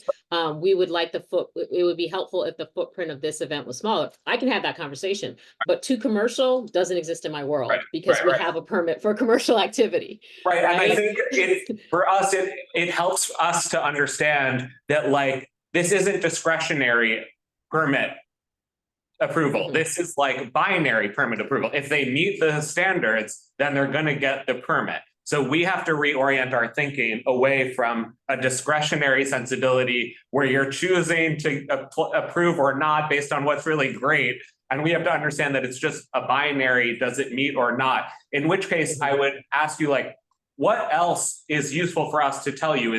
So it sounds like you want to know from us if there's a divergence between how they describe their event and what we know their event to actually be. If we have a recommendation about maybe shifting to a different size, what else? Or like, we know that these guys are bad actors, but like, I'm hard pressed to think of anything besides. And then also if they have a negative, so what you can say is that the bid is over there saying, hey, this is a direct competition with our business, and the plazas are in the business improvement district. So we wouldn't do that, right? We wouldn't put them right in front of that location. So we're looking at those things. And then I would say if it is bad for the community, But there's a difference between a promotional event and something that's bad for the community. And I don't know really how that translates. Some spaces, it makes more sense on the street than on the plaza, because you're right in front of another business or in front of a cultural institution or so on and so forth. But for the civic events, you can comment that they don't necessarily have a tie to the community, because civic events, usually we want them to have a tie to the community and be relevant to what's happening, but they can also be a general education thing, right? But unfortunately, commercial and promotional is just that. That's literally the type of permit that it is. Is there a level of saturation that you look at? Because so for instance, like obviously like at some point, the public plaza, if 30 to 50% of the time there's some sort of promotional or whatever event, how do you think about like saturation? Like if you can't, any individual event you can't deny, but in the whole, it starts to become an oversaturation, and that can apply to either a plaza or a certain block, right? Mm-hmm. But we're looking at 30 events that happened last year, right? So is that it? And I understand that when it's there, it feels like it's there and it feels like it's there for a long time. But actually, how long was it really there? And what we don't have on, and then the plaza partner events, it might say it's one event, but that's their programming for the year. They put in one application for their programming for the year. And so every month they have their own programming on the plaza, which has nothing to do with anything else. It's their programming and they're allowed to do that. So that might be more activity that's happening that you may think might be commercial, or in your mind it looks commercial, but it's not. And so then you have the civic events. And so there may be a lot of activity, but the actual promotional ones, the ones that have paid a fee to the city to be there and are actually, and some stuff could be illegal and we just don't know. But based on our numbers, that's what we're reporting back to you, the actual larger activations. And like I said, it's 8, but it may have been more than 8 days. Because one activation might have been there for 3 days with a load in. Well, yeah, most of them are more than 1 day. Correct. And so that also feels like it's a great impact, but then there's usually a break between that and when the next one comes. And that's what we try to do. We're trying not to just bring in an event and then the day afterward, okay, there's another event, and okay, no, we want to make sure that the use of space is still available for the public. And that's what we try to balance. But yeah. I mean, I would guess the average length of these is 3 to 4 days. So if there's 30 events, it could easily be 100 days of the year, which starts to be significant because it's clustered towards the nicer months. Sure. And so when the plaza so is really seems enjoyable, like it's a lot. So I mean, do you think about saturation at all? Or are you saying that's just not something you're even? No, we do. But what I'm saying to you is only 8 of them were promotional and commercial. The rest of them were civic and potential, and 11 of them were the plaza partners who are supposed to activate during those months. So if they're activating their own space, that's what they're there to do. Right. Create these activities for the community. That's part of their role. So they're supposed to be there. So I don't know how to comment on those. I think something that I'm hearing is that our objections, or the objections of some people in the community, on the board, maybe on the committee, are not so much to your decision-making processes as much as they are objections to the rules as currently articulated, where like, I think maybe members of the community, the board, the committee, don't want to speak for anyone, probably wishes that there were longer required timelines so that we could weigh in more heavily, or that there were rules saying that certain streets or plazas can only are like capped at the number of events that they can host annually, like things that are not in the current rules. But I guess and that's not going to really happen, because remember, that's a DOT, right? So I guess it's a whole, it's all these different layers of activities. Right, and again, I'm only going off of the fact that even though it may have seemed like more, they were really only 8. Yeah. Right. So beyond that, I'm talking and discussing with civic organizers and the plaza partners as to over activating the plaza. Yeah. So I guess and I think you're right. It feels like more than it is. And I think actually it would be great to have the citywide data so we can show to people who feel like our community district is uniquely burdened that in fact we aren't. But I guess where are the rules made? Like if we said, if we really wanted the timeline to be 28 days instead of 14 for something, like who do we take that up with? And at what cadence? We take it up. Because remember, it goes through the CAPA process. So every year we obviously go through the moratorium process to extend the street for moratorium. But this last year we added open streets and you know, and open culture to our rulemaking. But the deadlines live with us. This was basically the compromise. And again, I would love for it to be longer, but believe it or not, when we have those hearings, the pushback that we get is insane. Some people do not believe that they should have to wait 14 days for their permit if it's civic, right? Why don't we get it the next day? That's their pushback. Yeah, So we were able to push it back to 14 days. They wanted 10. We were like, no, we need more than 10, you know? So we were able to kind of get where we are right now, but it is an open process for everyone to comment. And we're not treating one community board different than another. Because we can't say, oh, in Brooklyn, it's this deadline, but in Manhattan, it's not. We were able to justify that based on the size and for the plazas based on their size, you know, their closeness to specific attributes is why we were able to do that. But that doesn't work for general permitting. Yeah. And then were you saying so going off the plaza for a second, but you know, we are aware of certain blocks, for instance, in Soho, that see a huge number of promotional events because they're big shopping, obviously thoroughfares. Is there a way for certain blocks to perhaps get capped? You know, no more new events on those blocks. Is that something we can recommend? I can't do a cap. What you can say is that you can say a lot of things to me, but you can't say the word cap. That's the best thing I can say. You can say that there's an oversaturation. You can plead the fact that, you know, the businesses are affected in some way or something to that effect. But again, it's a public street. Right. So I am restricted on what I can and say and cannot say no to. Do we want to do event after event after event every single day there's something there? No, we're not trying to do that. But also, if it's just a pop-up on a sidewalk and it's leaving pedestrian access and so on and so forth, what is the overall impact, right? And it can only be there for, you know, one day, or it's only there for one day and it's gone, right? Yeah. And I know there's a moratorium on multi-block fairs, but that has to go through the rulemaking process, right? All of this would go, any change to these rules go through the rulemaking process. Yeah. Okay. And then I mean, just for giggles, like of the 30 events that happened in CB2, 5 were multi-day, just as an FYI. The plaza ones? Okay. Probably the 5 of the 8 plazas, yeah. The plaza and plaza partner ones.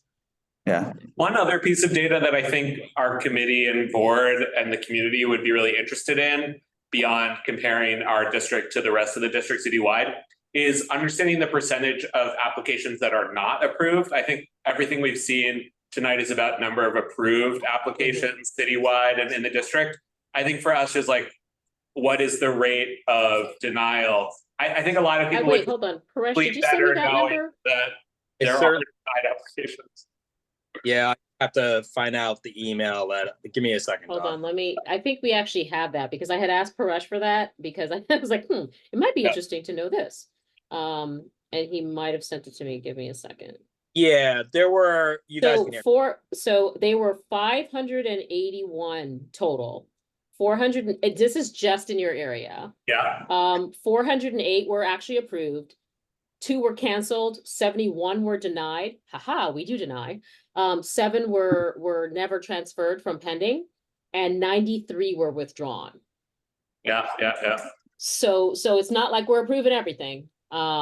We're clearly denying stuff as well as applicants are withdrawing once they understand that, you know, we'll say, okay, you can't have it on day, okay, that day doesn't work. Okay, this, you know, whatever it is, but they choose to withdraw it. Yeah, that's really helpful. But 71 denied, 93 withdrawn, 2 canceled. And, you know, listen, statistically, this makes sense, right? Because citywide, we get upwards of 8,000, 9,000 submissions. I think we approved somewhere upwards of 7,000, you know, this 5, yeah. Like 5,800. Not quite 6,000. Yeah. Sorry. So, so, you know, that gives you an idea that, you know, there are denials, and it's not just us denying. It could be the applicant themselves withdrawing. It could be canceling, you know, things like that. Yeah. Very interesting. So over 100 never even made it to your doorstep. Yeah. Interesting. So I think one of the other, well, I've been doing a lot of talking. But I want to give other people a chance to ask. Just ask it. So, one of the other things that I think leads to that may be a little out of your control that leads to a feeling of oversaturation on some blocks is, for instance, things like food trucks and carts, which are permitted by DOHMH, which don't go through the SAPO process at all, yet, take up space just the same. Is there any coordination you're doing with them, or is that maybe something where we could help bridge the gap and foster a conversation there? Just because, people vying for stuff on the same block, and, a one-day pop-up food truck would be through you, but otherwise a more permanent cart or truck is through them. So we don't affect them at all outside of when our permit is in effect, they can't be in that space. Yeah. So having us there gets rid of the food carts for one day, right? Or however long we're in that space, because they're not allowed to operate while the space is being permitted by another entity. Right. Yeah, that's something where we're trying to set up a conversation with them as well, because you have all these different agencies, MOME, you all, them, all kind of making up who ends up on any block on any given day. So it's yeah. interesting. And sometimes, again, like that's why I put up that number with us and film, right? There are always more film permits happening than us. And sometimes it feels like, oh, we never get a break because the block has been used, and we try our best, to say, hey guys, let's not go in, and film will say that, and we will say, hey, we can't go in this area. We got to give it a break for a couple of weeks.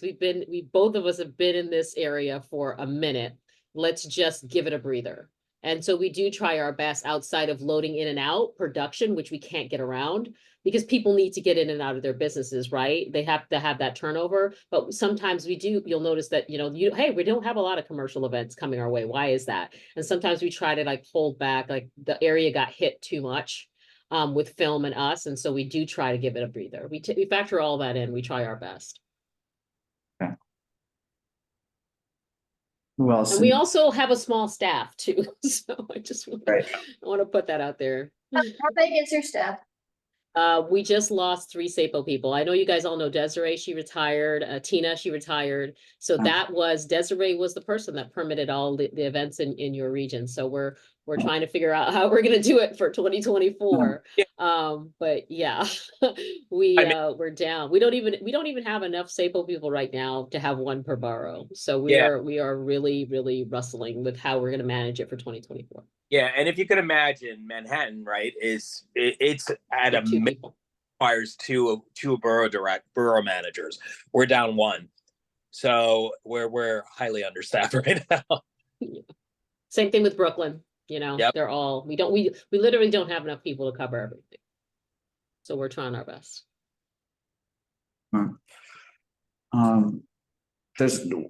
Let's give it another. There's a couple more questions, but then we have to get on to the rest of our schedule. Question 5B, we had asked, this DOT pedestrian mobility plan that's come out. Have you done any coordination with them at all? Is that something you're looking at? It covers items such as clear path rules, and it divides different blocks and streets into different levels of corridors based on pedestrian traffic. Is that something that you've had any experience looking at, or is that something you might consider implementing in the future? As it stands, the pedestrian, so this is one thing that I've really been pushing back on the plazas. No matter what's going on there should be some type of access, and it's usually, there's a clear path that should be happening and allowing for people to get past the event, even when it's a large, for pedestrian plazas. And that's a designated clear path around it. And we've had conversations this year about it. So you might notice that even the larges this past 2023 have not been as large as they regularly are large. And that's because we have to keep that clear path. And I've been trying to maintain that. But all of our events allow for people to go past it. It's part of our requirement. You have to have 5 feet easement on the sidewalk, even if you are using the sidewalk. And if you are not giving them that, then you have to enlist a full sidewalk closure and have people to cross folks onto the other side, or you have to create a pedestrian chute so people can get around your event. So that is just built in naturally into our events and activities and how we permit them. Right. Yeah, the 5-foot rule, we're aware of that one. And it came up in a recent meeting, you know, certain blocks may be really small, small sidewalk and a ton of people pass through that block. So maybe 5 feet would even with a 5-foot path, it still gets super congested. So I'm just wondering, would there ever be any consideration? And you could probably leverage the data that DOT has, you know, to different sort of clear path based on the pedestrian traffic on a given block, for instance. And then we would say you have to create a pedestrian chute or reduce your footprint. It's kind of like how you get a waiver for the narrow streets from FDNY if you want a fire lane less than 15 feet, right? So what we would say is, okay, this is a congested area. Instead of, in addition to the 5 feet, we need to get some type of pedestrian chute so that people can walk around your event on both sides. Right. But then it does take away, you know, parking from the parking lane. But it does at least allow the pedestrians to better navigate around your event. Right.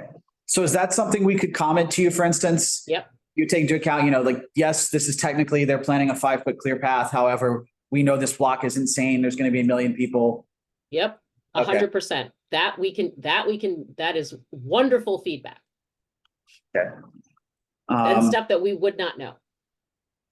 Okay. And then, great. And then I had one other question, just, this might be a nice dream, but is there, and someone commented in the chat, but is there any map that you have that tracks, you know, event wherever you like intensity of events on different blocks? Like you can click on a block and see how many events have happened there. I'm sure it's all in the open. No, but you can search it on open data because you can search a block, you know, this street between this street and this street, and it'll show you all the events that occurred there. And again, some of them you're going to get tons because you're going to get a lot of production events, but you're not going to get a lot of street events. That's right.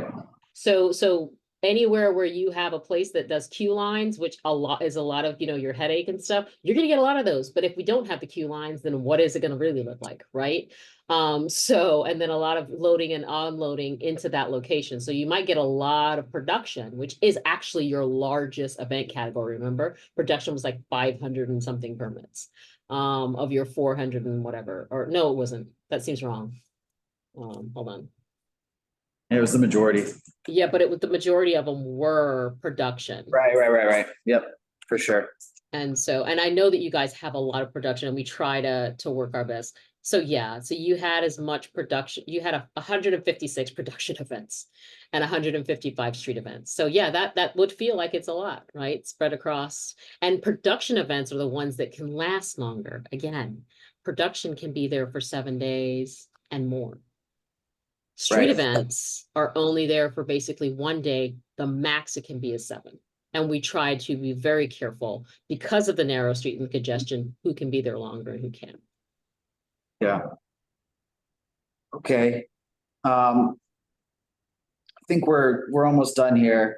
I know you had some questions about the history. I just don't know if I don't know you still need those answered. I mean, I am seeing some good questions in the chat. You know, one other one, like, is there a threshold of putting something on the sidewalk that sort of triggers something becoming an event that needs a permit? So for example, if someone puts rope and stanchions on a sidewalk, is that alone enough to be considered a street activity small or street event? Rope and stanchion is production. It's production event, but when they start branding it, that's when it's a street event. Yeah. But if it's along their building line, so they have an easement, right? So if it's right along their building line, then they don't need a permit. But if it comes into the sidewalk off of their building line, then they do need a permit, and they should be putting in a permit with sales. Okay, so I'm seeing quite a few illegal cannabis stores that are putting out. Oh, don't get me started. So yeah, so we are having conversations with Cannabis NYC, which is the New York City department. And they know, and we're all trying, it's your best thing is to flag it for us. We've had that conversation. How can we do it legally? Will we be doing it legally? But we are all fully aware of the guerrilla marketing and the vans that show up out of nowhere and sit there, and by the time we get there, they're gone. So yes, we are aware that it's happening, and we're trying to figure out how we can fix that. Great, thank you. Yeah. All right. We could sit here all night, but we have the rest of an agenda to get. We can come visit you in person. So yeah, it's just you guys. I would love to make this a regular a regular kind of thing and have this happen more than once a year or maybe once every, I don't know, 6 months, something like that. Once a quarter or something. Because Yep. more questions will arise that we will have. And, it's just great, I think, to establish this open line of communication with you. I know we had a good dialogue with the prior director. I'm already forgetting his name. Stefan. Yeah, Stefan. I was the director before Stefan. I was the one that Oh, wrote there the you go. rules. That's why I know them all. Yeah. I think this has been one of the most informative meetings we've had in a while. And so I really appreciate it. Well, we're here to help as much as we can. Again, we can also come down there and give a presentation to the public. If you want us to do one to the public with their perspective of everything. This was specifically towards community boards with your data and information, but we're happy to do one with just the public facing and go through the types of events and what they can and cannot do. I mean, we certainly may take you up on that. Okay, just let us know. We're here to help. All right. And Chris is the guy for plazas. So if you have questions about plazas, we'll make sure that you have Chris's contact information. And then your guy for all things SAPO is right there, Ray Edwards. He's the SAPO director, but I'm here to help. Right. Because again, I was the one that met with all of you were wondering about the history. I was the one that met when we created the plaza rules. I was there. I helped create them. I was the one that met with the community boards, Bob, during that time to look at, how we're laying out access to the system, all of that when we were redesigning everything in 2016, 2017. So I've been here for all of it. And so I'm happy to talk to you about the history and what it would take to change these types of events and activities. That's great. All right, you know what? We have one last question from another board member, Carter. I'm going to allow him to speak, and this is going to be the last one. Sorry about all the time, but let's get this one, and then we're gonna call it a day. So, Carter, go ahead. Yeah, I just wanted to go back, to what I had put in the chat with respect to the pedestrian mobility plan. That's a DOT plan. The entire sidewalk cafe program is now based off of it, and it's really is city planning. Most of our streets, if you look at that plan, that you have permits on are actually the more active streets that require significantly larger pedestrian clear paths. And this is frankly the main issue that people have when there are these events, because people lining up for them or engaging with them block a significant portion of the sidewalk. And 5 feet is fine for many streets, but Broadway on a Saturday in Soho, for example, with an event I'm just talking about the sidewalk specifically, those are the types of events that when they're over and over create significant issues for the people who live there. And that's an example of an area that's a little different than in most of the city, in that it's mixed residential, office upstairs, and ground floor retail, which is not common in most areas of the city, that you have the three of those combined. And so the sidewalks are, for lack of a better term, have many different issues there than they do in other areas. And it's also what makes them very attractive. And so we just have a couple of key areas. In other areas, the south side of 14th Street, for example, off of Union Square is another area that's these are highly, highly trafficked areas. And when we have trucks that are parked there or activating the sidewalk, they have an oversized influence.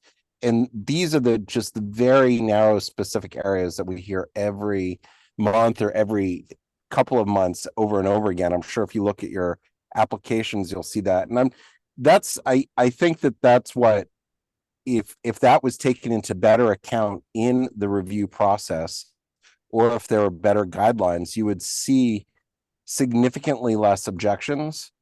And to Ryder's points, with just how they're reviewed, that you would have a much smoother process of going through. But because the city has spent so much time on identifying those areas and mapping them and incorporating them in. So I just bring that up because 5 feet seems like much too small in certain areas that are so highly sought after in our community board.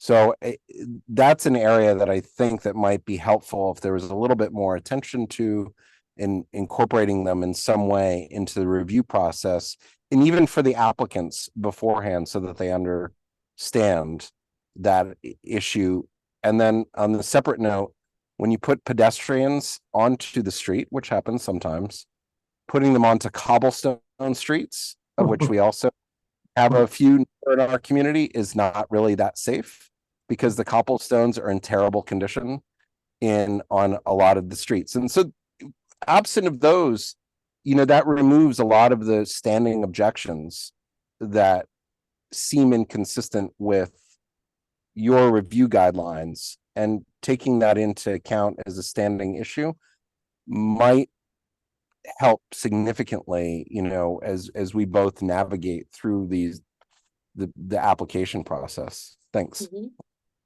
Okay, I would say then I would call those out. I would, flag that in the comments. It can be a situation where if you feel 5 feet is not enough, we can increase that, the width of what it needs to be. So what is your recommendation of the width? Or is it the fact that this activation needs to take place in the curb lane and we need to leave the sidewalk for pedestrians? If that's the case, then that's the case. And then you have to have a clear queue line that does not impact pedestrian egress, right? So there's a lot of ways that we can, have a conversation about it. If you're saying that this is over impactful to that specific area and it is completely obstructing pedestrian flow. Pictures are always, again, amazing and helpful.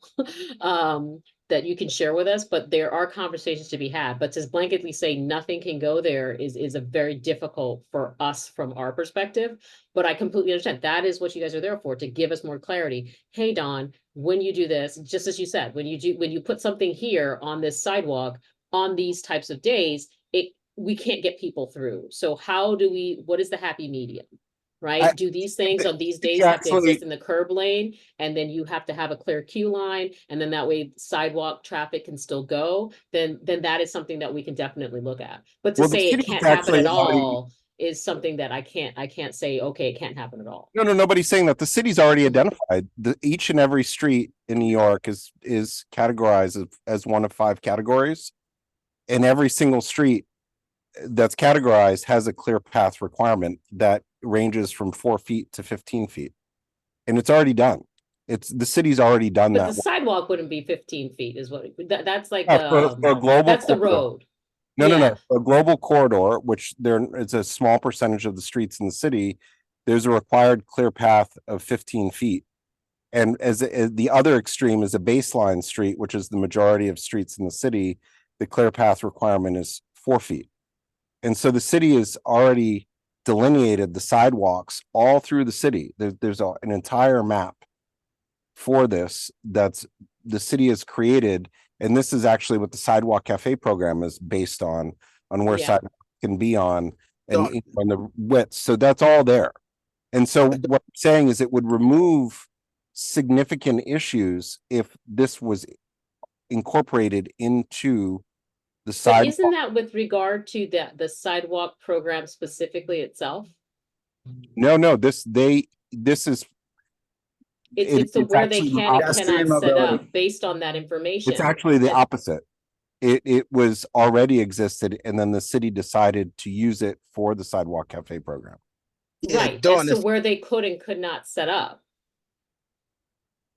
Yeah, Dawn, if I may. No. Go ahead, Ray. Yeah, I worked 30 years at DOT. What you're talking about, the standard is not something that's incorporated in our system. And we don't have it from a technical standpoint. A lot of the survey part of it is done from the applicant standpoint. So the input from the community board is necessary so we can know these nuances. Our system does not pick up what you're talking about. Yeah, it's a DOT system or DOT program, I believe. I think this is something where, maybe we can start noting it every time it comes across what that street would be, and based off of the pedestrian mobility plan. It might be something for a future area where we could work together and maybe help foster interagency sort of coordination there. But I don't and that's what I'm saying. But my point to you is that it's not on the sidewalk and now it's in the curb lane. That's what I'm trying to explain to you. So yes, if you're telling me that it has to have that clear path, that's great. But now we're going to put this activation in the curb lane because it can still be on that street. Yeah. So that's what I'm trying to explain. Like, yes, we can give you whatever sidewalk space you want, whatever sidewalk space you need, but knowing that that's the case is probably going to end up in the curb lane at that particular location. But I think that was the point. That's precisely the point, is to keep the movement. Yeah.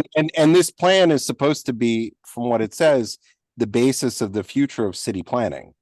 You know, it's not just for DOT. No, many people did not know about this before. It's actually very helpful, and it makes a lot of sense. And, Yeah, it does and it incorporate goes to a consistent basis that can just be applied across. I'm talking about, we have just certain areas where the sidewalks are narrower than they should be. Yeah, we have streets that are Right. narrower than they should be. I mean, I am 100% on board with Right. you. My point is that we don't have that mechanism that's going to say this sidewalk is this size and this sidewalk is that size.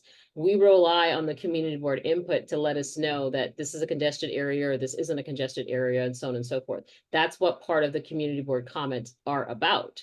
And that's why we're saying, if this is a problem in your location, you need to let us know so that we can share that with the applicant and come to a better decision and place this object or structure or whatever it is in a different location. But if it's queuing on the sidewalk and you're saying that they can't queue on the sidewalk, then that's not going to happen. I would think we would rather them be under a permit so we can at least manage the queue than say, we can't give you a permit for that location because the sidewalk is a certain size, and then they still overrun the sidewalk with their guests.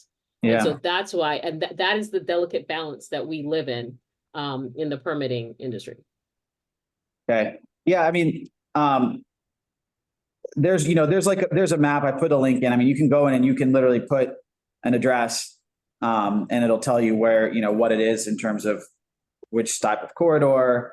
So, anyway, I don't want to spin forever on this because we have to get to the rest of the agenda, but this should be an item. I'm going to be honest with you. Like I said, we do not have someone that's going to sit there and check every sidewalk location. We do not have the capacity to do that. Now, if it was something that was automatically triggered in our system, but again, we would have to build that into our system. And that is why we maintain what our rules are, which is clear paths that are written into our rules. You have to have the 15-foot fire lane. You have to have five feet of easement. And so we start at that point. If there's something beyond that the community needs, then we need to be notified that the community needs that. Yeah. I think just one thing to ideate on is the idea that written into the rules the next time they're revisited could be making them concord with this plan, so that instead of 5 feet, it says the number of feet as dictated given the road you are applying for as determined by the citywide plan.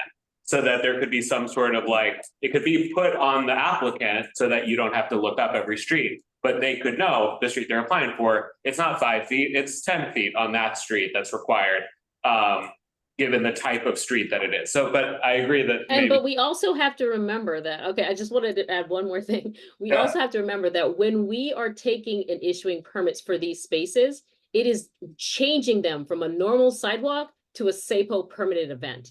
Yeah. Right? So we are giving easement back to the community, not based on what the rules in the city are, but based on the fact that you're taking over. The sidewalk is now yours. You have a permit for it. You have insurance that covers it all. All we're asking for you is to give back this amount of space to the community. So please keep that in mind when you're talking about this, and why I don't think it necessarily applies to SAPO, but it would apply to someone that is building a permanent structure or a semi-permanent structure, because their rules are different, right? They're using use of space and it's for a longer period of time. For us, we're giving them the whole sidewalk, right? Anytime that we permit it, they technically have the whole sidewalk. But we do restrict them to a specific area, stamp a site plan and say, even though the sidewalk belongs to you for this day, you must give back this much space. And so that's why I think it's a very different concept than what you're discussing, which is structures as opposed with DOT for dining and something that is semi-permanent.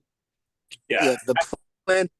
The plan did not take in any special event into it is very different. We are literally saying that you have use of this entire sidewalk, and then it's us walking them back from that use, right? To say you're a small, so you can only use this amount of space and give back this, which is why I said I can do things like pedestrian curb lane. I can say that this is a really congested area, so we'd rather you set up on the curb lane and leave the sidewalk free. There's a lot that I can negotiate, but technically their permit is for use of that entire space. And it's changing it from a regularly used sidewalk into this promotional activation or whatever else it is that they're paying for.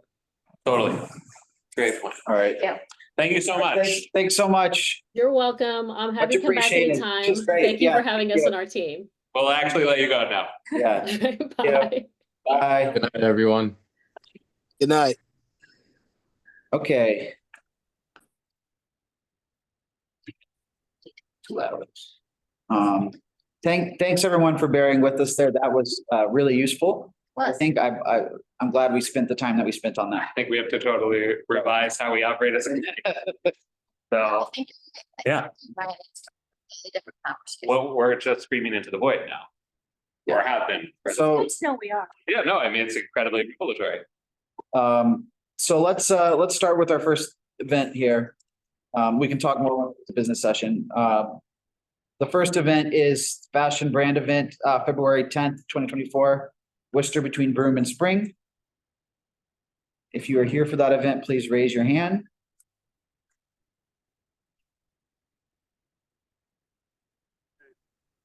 Yeah. Maybe. Oh, there we go. Sorry, there's a kind of a long presentation there. But it was very useful. Sure. Respectfully, I worked in that office for a long time. I know that. I appreciate that. It was definitely helpful. It's just a long day, if you will. All right, go ahead. Go ahead, Amir. Please. Okay, so thank you for your time here, guys. I'm going to share my screen real quick. All right, so briefly, so I guess I'll just point for the interest of time. This application, when it went in, there were grander ideas of what this event was going to be. Due to a lot of different internal reasons with our client, it's been scaled down significantly. So I think that'll be represented here. So the event is for the Gucci store that is located on Worcester Street between Spring and Broome Streets. On February 10th, they're going to be doing, well, they've been doing renovations of that store. On February 10th, they're going to have a reopening of that store with a party for 300 to 400 invited guests. This is not announced publicly. This is for invited guests only, not really a celebrity event, more so for editors, writers, buyers, things like that. So it's a little bit more of an industry event. The event itself will be running from 8 p.m. to about 11:30 p.m. Guests will arrive via the Worcester Street side of the store. We are also prepared to accept guests via the West Broadway side, knowing that sometimes when you put in Google Maps or in rideshare, it takes it to the West Broadway side, so we'll be prepared for that as well. So as you can see, we're going to have a drop-off lane, and we're also going to have, I forgot to mention that they're going to put a branded trailer in the street from 8 p.m. to about 11:30 p.m. It will live there. It's an Airstream trailer that will look like this, to give out gifts as giveaways for guests exiting the party. It's going to be just a poster. So there's no food item or anything like that. So this is a little bit of a grander kind of setup than what we're having is going to be a smaller setup than what's shown there. And that's basically it. It's just more or less just this branded trailer there for a few hours, and guests coming in and out of the event. We're going to have 8 security guards on the Worcester Street side, 4 security guards on the West Broadway side, as well as flaggers with high-vis vests and wands to help keep traffic moving so it doesn't get clogged by cars coming in and out, cars waiting with drivers, things like that. We're going to have people there to help organize the street to keep things moving. Otherwise, that's basically it. And is there rope instantiated on the sidewalk, or is it just the trailer? It's this. The trailer is going to be in the curb lane, not on the side. Right. No, yeah. But is there anything on the sidewalk or no? As it stands right now, we might have a little like rope extension just to let people in the store. But if you're familiar with the front of the Gucci store, it kind of has like a physical barrier that lives there already. So we don't really need to have anything out there. It's kind of like a ramp that goes up to the store. Okay, so there's very little activation actually taking place on the sidewalk or the curb lane. It's literally just you're parking a trailer. That's correct. Yeah, okay. And it says there's sidewalk closure on the dotted line. I mean, that's misnomer. We're just permitting the sidewalk and curb lane for our coming in and out. So we're not closing the sidewalk. The sidewalk will absolutely be open. Okay. So it should be well more than 5 feet. Yeah, there will be. We don't have any need to close any of the sidewalk. Okay. But you can get the whole. By the way, that was an interesting map. I wasn't familiar with that DOT one, so I'm Yeah. gonna do some reading on that too. Cool. And there's no amplified sound coming from the trailer? No. Okay.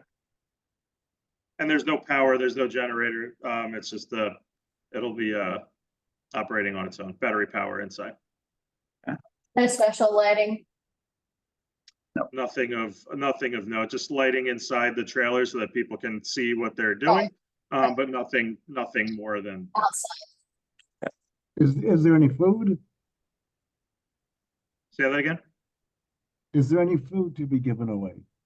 No, I addressed that in the other earlier. No food. It's just a poster. Thank you. Yeah, of course. Any other questions, comments? All right. Thank you very much. My pleasure. Thank you for having Appreciate me. it. All right. Thanks for waiting. Thank you. Okay. Next we have February 16th through 20th, Sol de Janeiro, Pedestrian Plaza. Gansevoort Pedestrian Plaza. Okay, I see some raised hands. We'll promote you.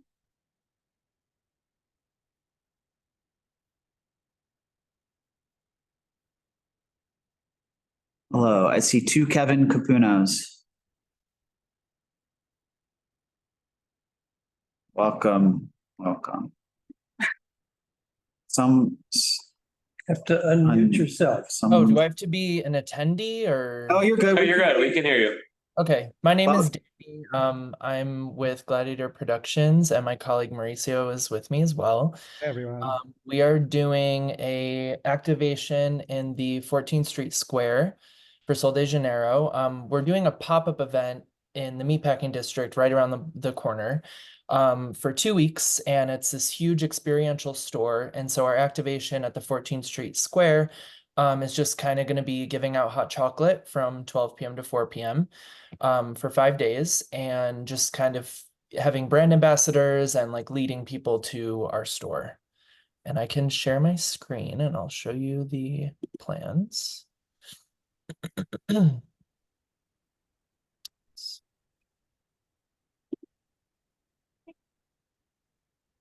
Sorry, what's your name? I missed it. It's Kevin Capuno. No, neither of them is actually. Neither is Kevin. Oh, sorry. No, Kevin is the meatpacking contact that we've had. Sorry, and I keep missing your name. Can you just say it so I can put it in the notes? Danny and Mauricio. Thank you. It's not letting me share my screen for some reason. Okay, hold on. Let me see. It should be allowed. Yeah. Host and panelists. It says open system preferences. That's on your. That's your side. Okay. Give me 2 seconds. Sorry. And while Danny pulls that up, we're looking at really fun promotional activation outside at the 14th Street there that really engages the public and allows them to learn more about the store and the pop-up and we have going on. We're working closely with the meatpacking district to ensure that there's enough pedestrian walkways and that we keep enough furniture outside. So we're working closely with everyone around there to ensure that that's all taken care of as well. And Danny has some CADs and can explain the layout a bit more, but we are planning to have, all of our scenic build close to planters to keep that area clear. Can you see that? Yes. Okay, so this is our little activation. This is going to be a bar, so we'll have 2 baristas and they'll be serving hot chocolate in branded cups with like giant marshmallows and whipped cream on top. This is our. And this is, sorry, this is the plaza right by where I guess is it still Dos Caminos? But it's right on the across south side of from the Chelsea Triangle. Street. It's on the south side of 14th. Outlet Yep. stores. Yep. Okay, go ahead. I know exactly where it is. Go ahead. Yeah, and the booth is not going to be facing this way. It's going to be facing out. That's just the way that our rendering is, but I have the CAD that I can show you. The CAD just has to be updated. We talked with our meatpacking contact, and we just have to move the booth back, so I can send those updated CADs once we get those. And this is the run of show. So Friday or Thursday is the load in.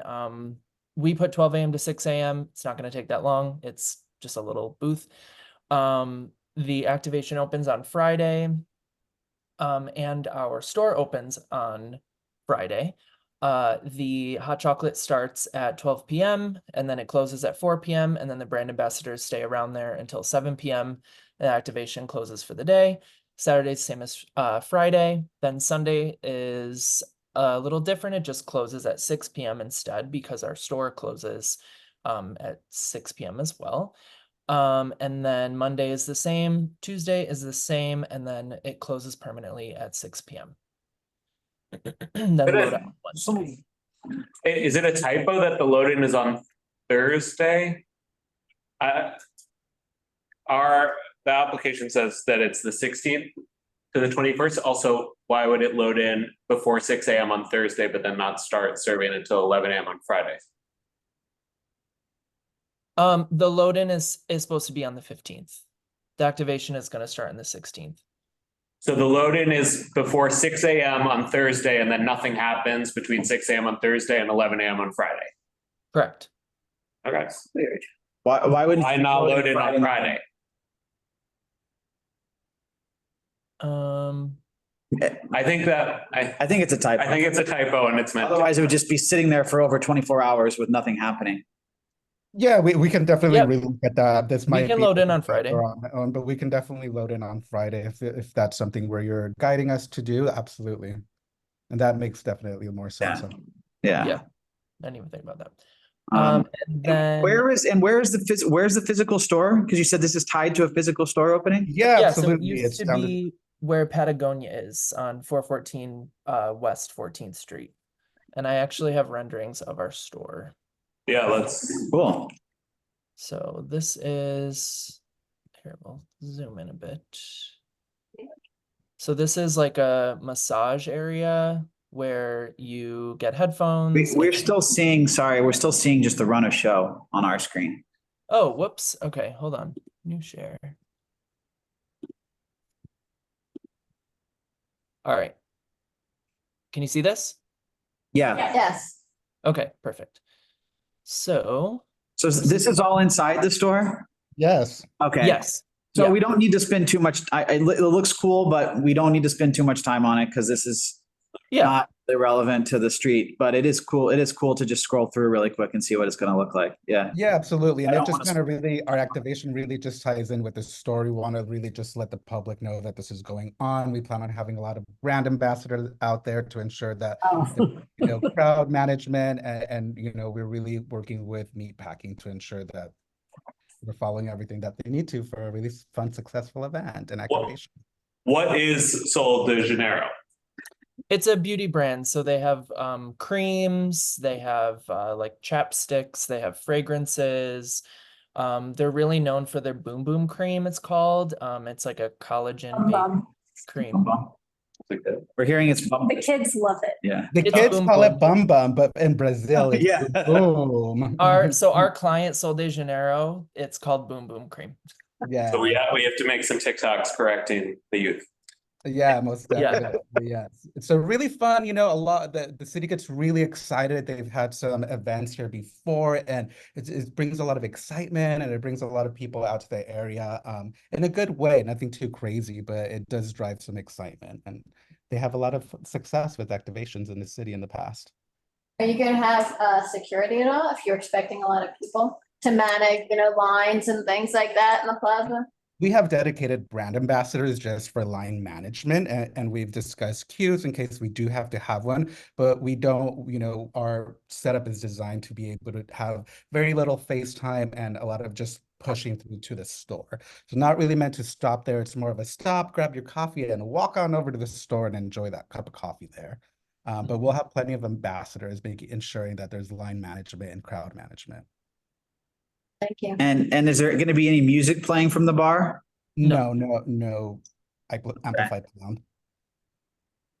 Why do the brand ambassadors stay for 2 or 3 hours after the hot chocolate closes? What are they Because doing? the store is still going to be open, so they're just going to be telling people about the activation. Yeah. Is the hot chocolate being provided by a local cafe? Who is supplying the hot chocolate? Yes, Cafe Arone. Oh, we like that. Great. Okay. Is there a site diagram or you just have that one photo? I have a CAD drawing, but it's just not the accurate place, but I will send a new one. What are the dimensions of the bar? The dimensions. It's 10 feet wide, and I want to say Yeah, it's it's 10 feet wide. And then I believe the height is 9.5 feet. Okay. Yeah, it's not. Will any of the chairs that are in that 14th Street Plaza still be left there? I mean, it doesn't seem like it would take the whole plaza. We're working together with them to determine what the best passage is, but one of the things that they asked us is for us to leave some furniture out for. Oh, good. I'm glad they're asking that. Okay. Cool. So that was a big ask for them. They really wanted to ensure that there was a lot of walkways and there was plenty of seating for everyone to actually enjoy the activation, and making sure that we didn't encroach on that area as well. And do you know where the bar? So where's the new placement of the bar going to be? Is it not smack in the middle of where the pedestrian walkway is, or is it off? No, to the it's side? going to be pushed back towards the flower beds. Okay. We talked with Meatpacking and they said to move it back. Okay. Yeah, if you could just follow up with an updated diagram, that would be great. Yep. I'm just waiting on those. Okay. Any other questions, comments? No. Any suggestions or any comments from you? Any feedback about our placement or activations or anything that you see? No, I mean, I think it seems fairly low impact. I think we'd like to see some tables and chairs left in the plaza. We'd like to see it not in the pedestrian walkway, and it seems like it's already moved.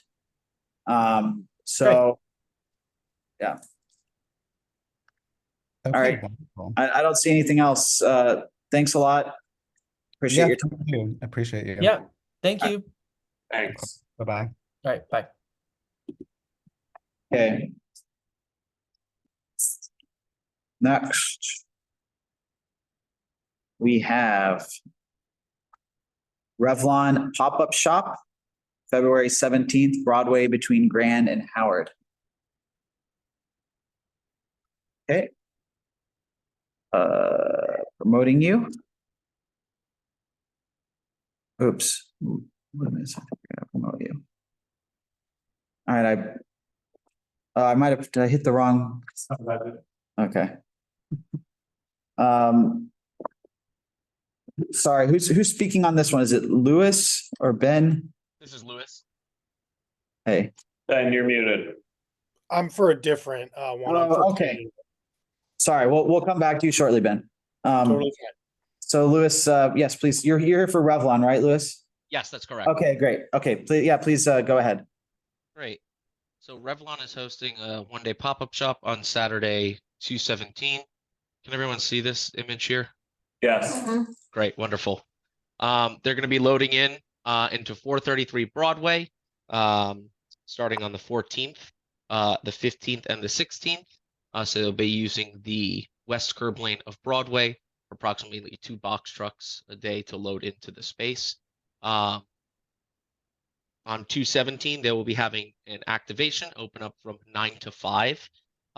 It is a pre-registered event only. The store holds a capacity of approximately 200 people.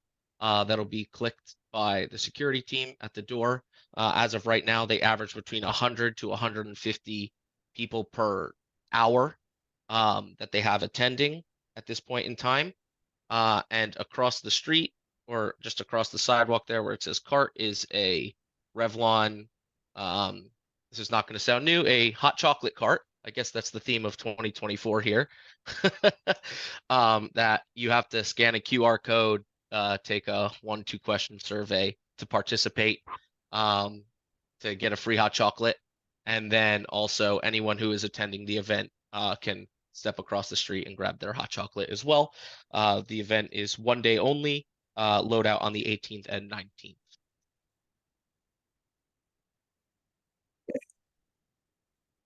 Sorry, okay. I'm looking at the diagram. It looks like the cart is just on the sidewalk right in front of the facade. It's not across, were you saying it's supposed to be across? I think you misspoke. No, I misspoke. You're absolutely correct. Yeah, it is across from the store entrance, Okay. basically. There is a lamp post and a garbage can, and it's kind of neatly tucked into that space there. And I'm trying to read, okay, it's 8 feet by 5 feet. That's correct. And there's approximately 7 feet, 11 inches, 8 foot of sidewalk clearance. Where do you anticipate people will be lining up for the cart? Because if they have to scan the code and answer the questions, I imagine there's a little bit of a lag, and that if there's free hot chocolate, there will be demand. So are people going to be queuing north, south, or where is the barista facing? Because if they're facing towards the facade, then I imagine people will start lining up between the car and the facade and block sidewalk traffic. So the barista is facing the facade. However, they would, if there was a queue, we will have a security team out there, 2 people specifically designated to help manage any line flow there. Specifically for the cart, we would queue that northbound on the curb lane side of things to avoid being in front of any business. And if there was any queue that were to happen for the front facade, that would be wrapped around towards Howard Street. So there's 2 separate flows, basically. That makes sense. And what, okay. Is the hot chocolate being provided by a local cafe? I don't know the answer to that. It is a local caterer. That is all I know. We're very big on that here. I will come prepared next time. Yeah, thank you. And any amplified sound coming from the cart? No. Okay. They're literally going to have most of them pre-poured. Like you fill your survey out, you show your QR code that you've done it, and they hand you a hot chocolate. And what day of the week is this? This is Saturday the 17th. Okay. Seems like that this might be one of the areas where 7 feet is going to get a little crowded, but that's very busy on Saturdays, I believe. How wide in total is the sidewalk? Yeah. How wide, do you know how wide in total the sidewalk is? I believe it's 17 feet. I'm doing my math correctly. And so what is the front facade? Is that something built out from the entrance? That's correct. Is it a decorative display, or what is it? It is a decorative archway with a screen, because they were not allowed to vinyl their windows, according to the landlord. All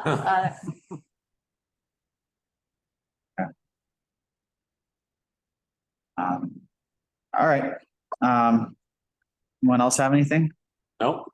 I do also want to mention, because we are serving hot chocolate, that we do take in mind the food waste, and that there will be additional receptacles there for people to throw away their trash. Good. Yes, that is one of our typical questions. Thank you. Thank you for answering that. Okay. They already said no music. No music. Okay. Yeah. Any other questions? No. All right. Thank you very much. Thank you all. Have a wonderful evening with your newfound knowledge now. Yeah. All right. Take care. Thank you. You too. All right. So next, February 22nd, BMF Neutrogena branded coffee cart. 14th between University and Broadway. That's, okay, Laura. Oh, got it. Laura?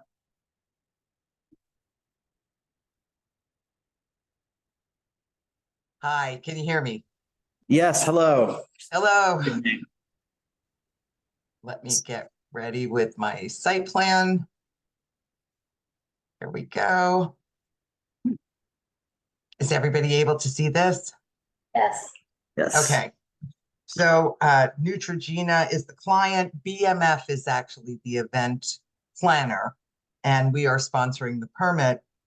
We are asking for a partial sidewalk on the south side of 14th Street between University Place and Broadway for a one-day event. Would you be able to just zoom in on that left photo a little more? I'm sorry. Sure. The left, I'm right and left challenge. So That's great. Yeah. Bear with me. There you go. That's better. That's good. Okay, so this is what we're hoping for the one-day activation.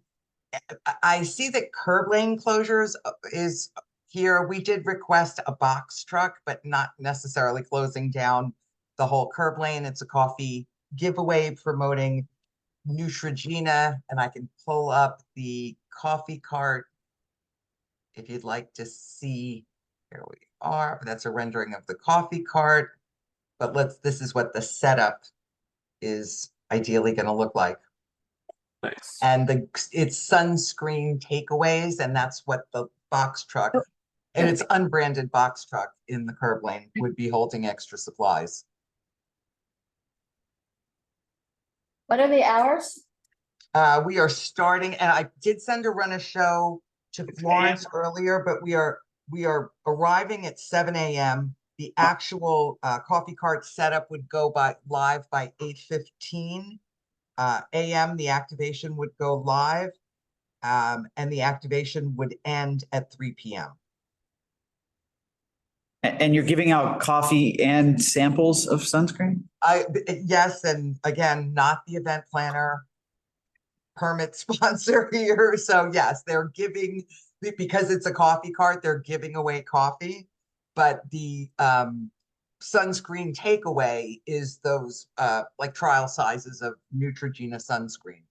Yeah. Is there any amplified sound? No. No? Okay. Yeah, I think my, can you just go back to the diagram? Map, yes. Yeah, okay. I mean, my biggest concern is just this location is probably maybe the busiest sidewalk, one of the top 3 busiest sidewalks in Lower Manhattan. I live right near there. I walk there like every day, and it's insane. I mean, I have to sometimes weave through just without, there's always tons of people like illegally setting stuff up on the sidewalk as well, and you might have to contend with that. So I'm wondering if any other location was considered, because I think this is going to be a bit of a mess with this location. People are congregate by the subway there, in front of the Whole Foods. That's why they're doing it there. Yeah. Right. I did suggest doing it on the east side of or Union Square East between 16th and 17th Street, so you could still capture the people going into the park. And Neutrogena wanted to land on this, but if your recommendation is to consider another area, I'm happy to bring that to the event planner, BMF. Yeah, I mean, I personally think there's better areas right around Union Square. There's the quasi pedestrianized Union Square West that could be an interesting place. I don't know. Others in the room have suggestions.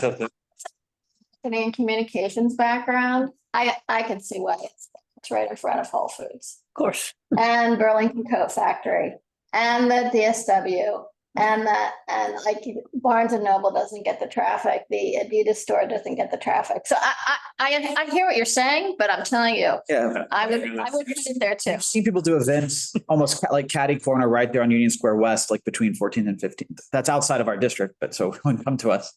But I've seen people, It becomes somebody else's problem. I've seen people set stuff up in there in that cobblestone. You park a truck there and it's right across the street, but that corner gets way less foot traffic than right outside of the Whole Foods. I think this area is right there is chaotic. Yeah, it's gonna be a mess. They just said we could ask them to put it in the curb lane, which is protected by the stanchions, right? So you've got. That might be a little better. Yeah. So, right there, the curb is protected with the stanchions and it's painted, right? So Yeah. that might be better for you and better for the community. And that way, if you have a line of people, they have a place to line up. But I mean, you might get there and there might be 10 people already set up on the sidewalk there without permits. And then it's kind of like, what are you gonna do? So that's something to think about, because I mean, there's always tons of people selling random stuff there. And that, no one ever asked them to move, it seems. So. Yeah, it's a tricky spot. It's a tricky spot. All right. Anyone else have anything? No. All right. Thanks so much. Thank you for your time. We appreciate it.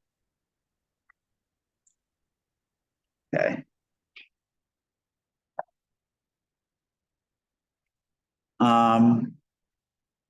Next, February 29th, Skechers celebrity signing / photo op. Okay.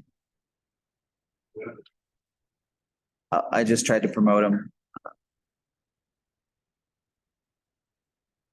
Eric, you've been promoted if you can accept.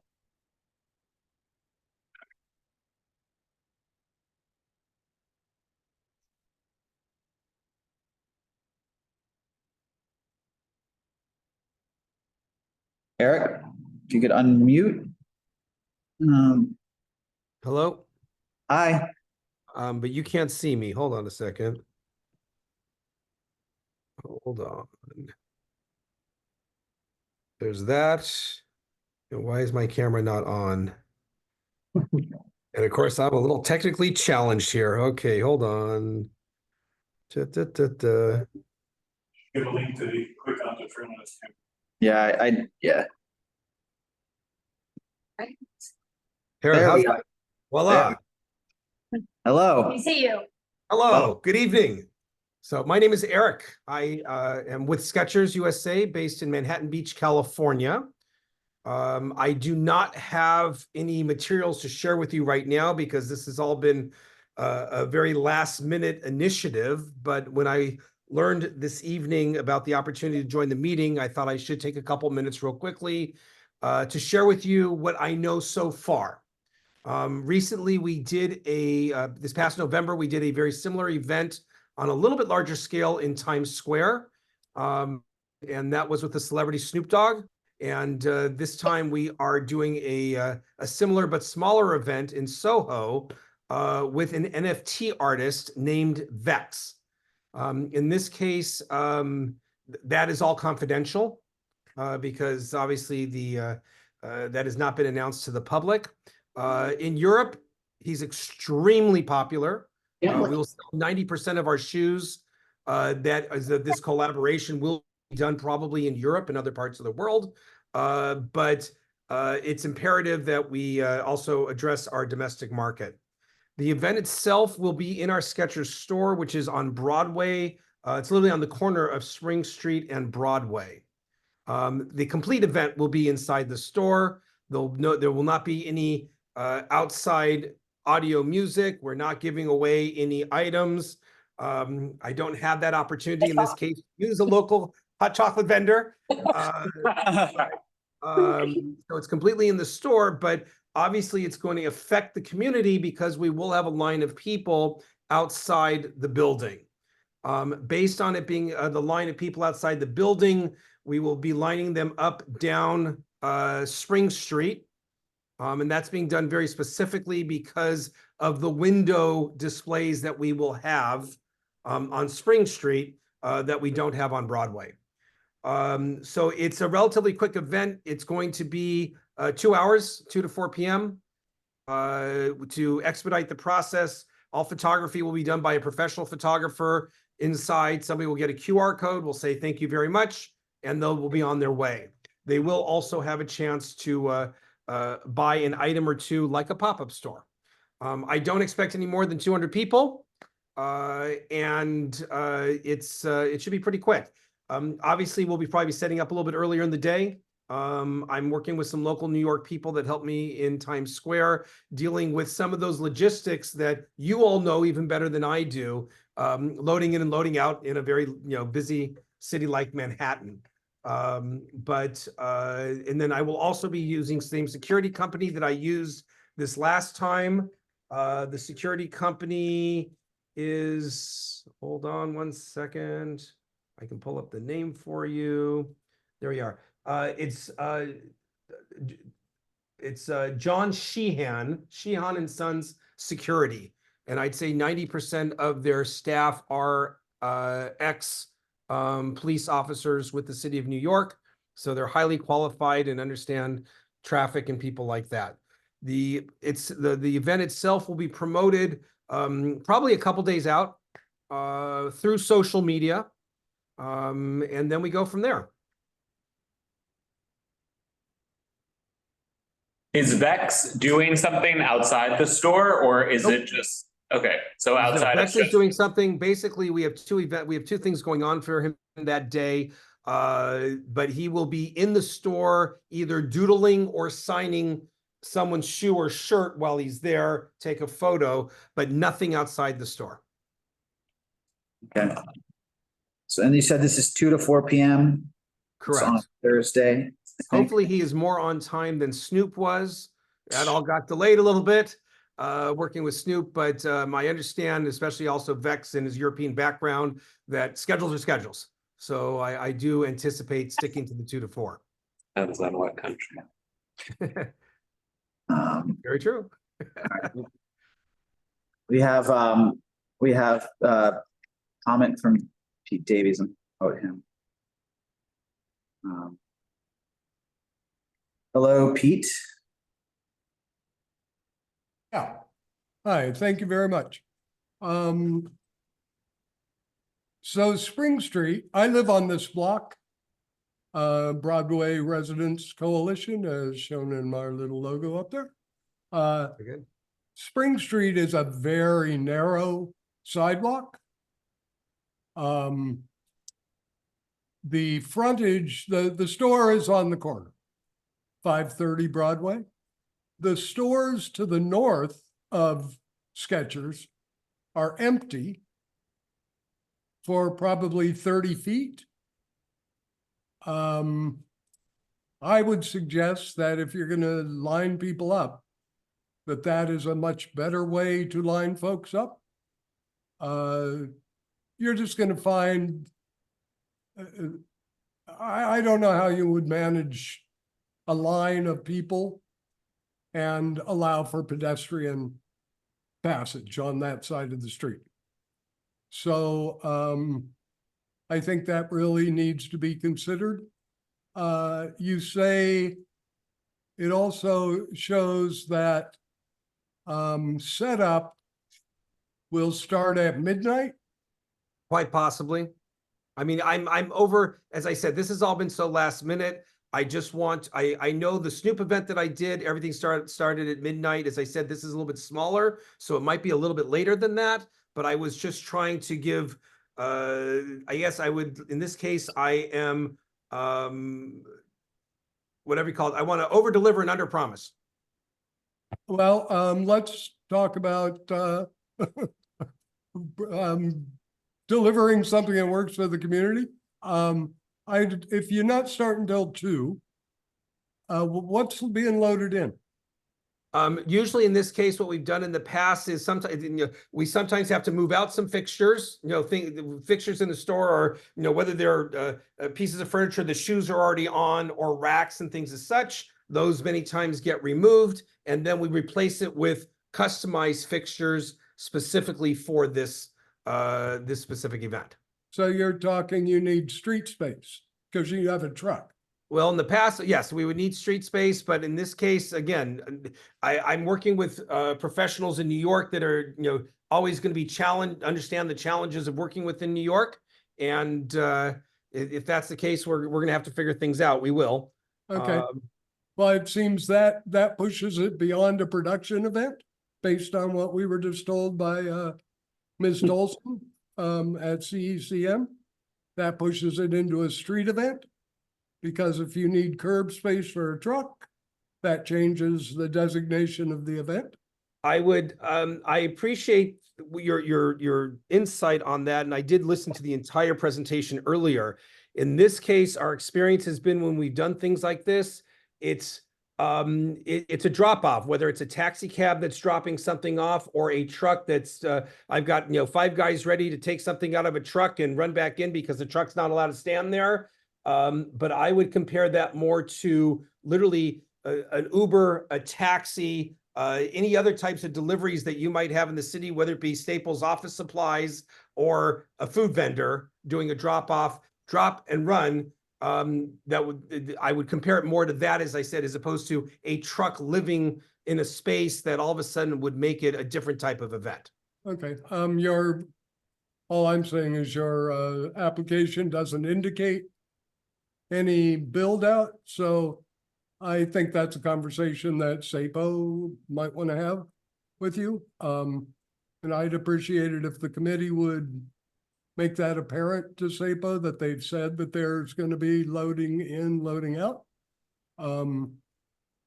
Folks live above the floors on this block upstairs.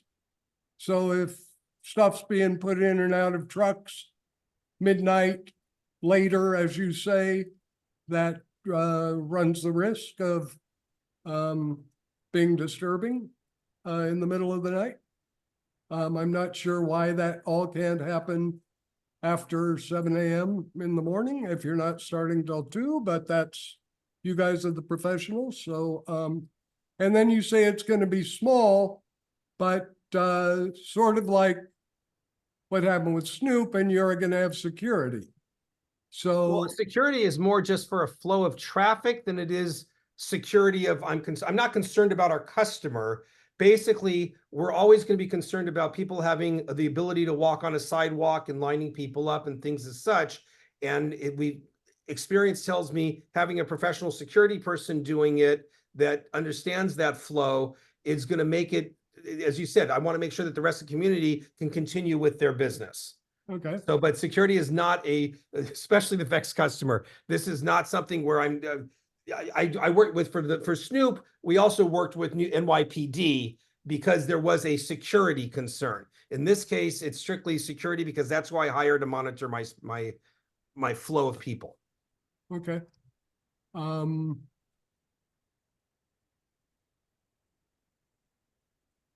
And no outdoor music, Nope.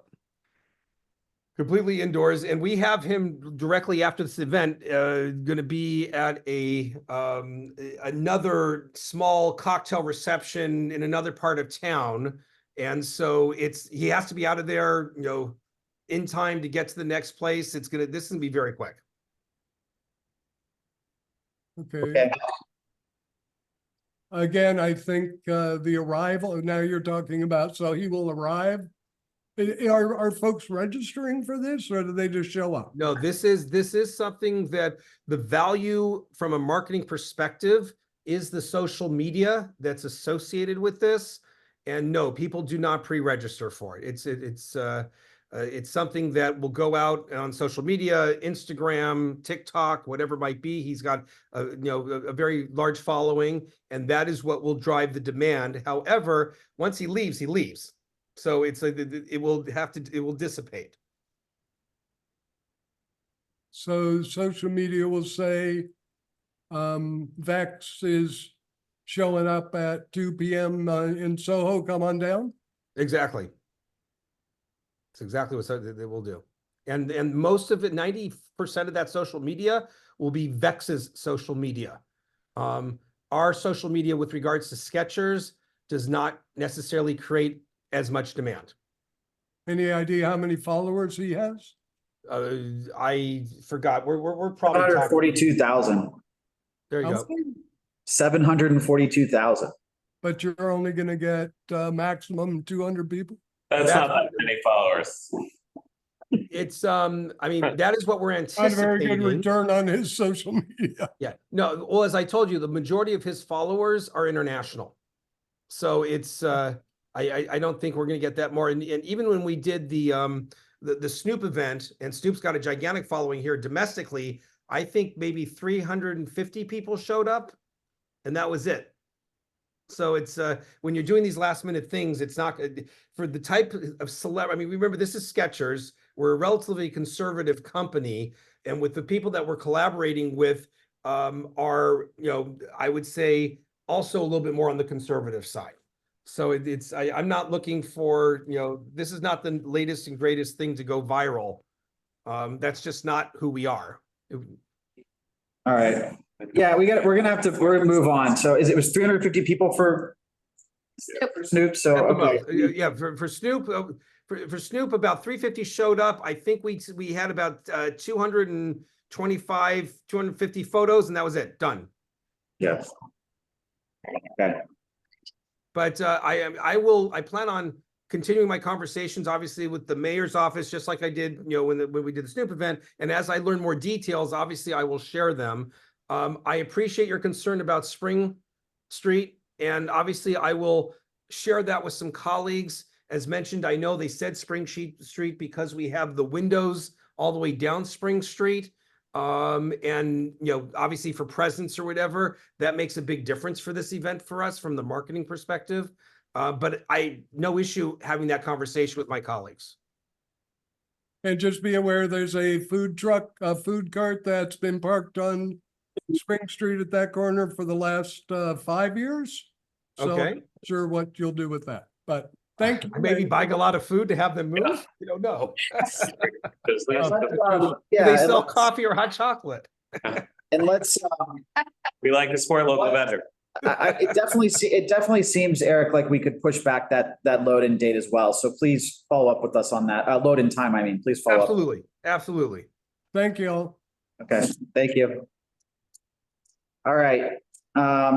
Thanks, Eric. I don't see any other hands raised. We're going to move on to our last application. So thank you for joining. I appreciate your time. Thank you so much. Enjoy your evening. Thank you. Likewise. Okay, so now I think we're to you, Ben, I'm assuming. We're on to the last one. So are you here for Planet Oat? Yes, sir. Let me just share my screen real quick. Oh, did Fragrance? Yeah, Fragrance.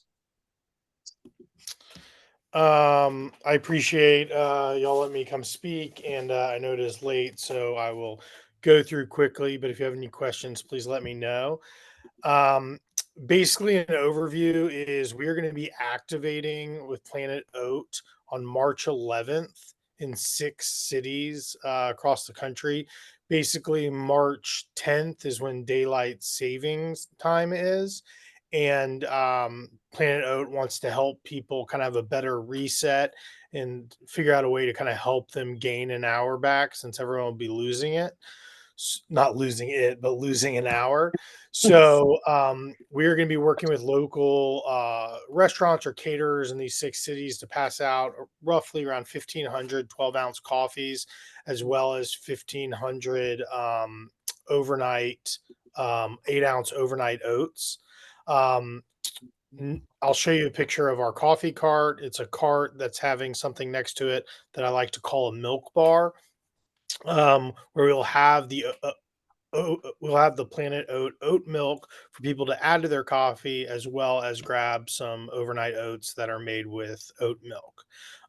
The dimensions of this structure is roughly, with the milk bar attached, is 13.5 feet by 6 feet. I have a site plan here would you like me to zoom in? Yes, yeah. Sure. And I'll put it in. We'll accept it. Is that zooming in for y'all? Yes. Yeah. Okay, great. So roughly this is to scale. We were planning on loading in off of Lafayette Street and loading out on is it Cooper? Cooper Square, I believe, is that the street over here, on the right side, on the east side. As you'll see, the coffee cart actually opens up on both sides, so we'll be having two lines going. We'll have stanchions as well as brand ambassadors and staff place, as well as a security guard on site. The total staff that will be there is two representatives from my company, Abel McAllister Abel, four brand ambassadors, 3 to 4 members of the catering staff to hand out the coffee and refill, and one security guard. Our production timeline, I could obviously go into more details if y'all would like me to present that, but load in is going to be 4 a.m. to 6 a.m. We're going to be handing out the coffee and overnight oats from 6 a.m. to 1 p.m. And then we'll be loading out from 1 p.m. to 2 p.m. The way that the coffee cart is going to be brought onto the plaza is just with a pickup truck that will be housing the milk bar in its bed as well as some other items. And just want to give you some example. This is what some of the branded items are going to look like, what the staff uniforms are, the cups, the napkins. Things that we're still designing are some just standard A-frame signs that will just say photo and release. Obviously, if we take any photos for social, we want to have some food allergy notices just so people know what's in the products, line management, telling them where the line starts, and also some nutritional facts. That is really the general overview. Currently, I'm in conversations with Astor Plate to provide the catering services. I'm just waiting back on a bid from them, but that is the general activations. Do you have any questions? Isn't there a coffee stand or shop in that plaza?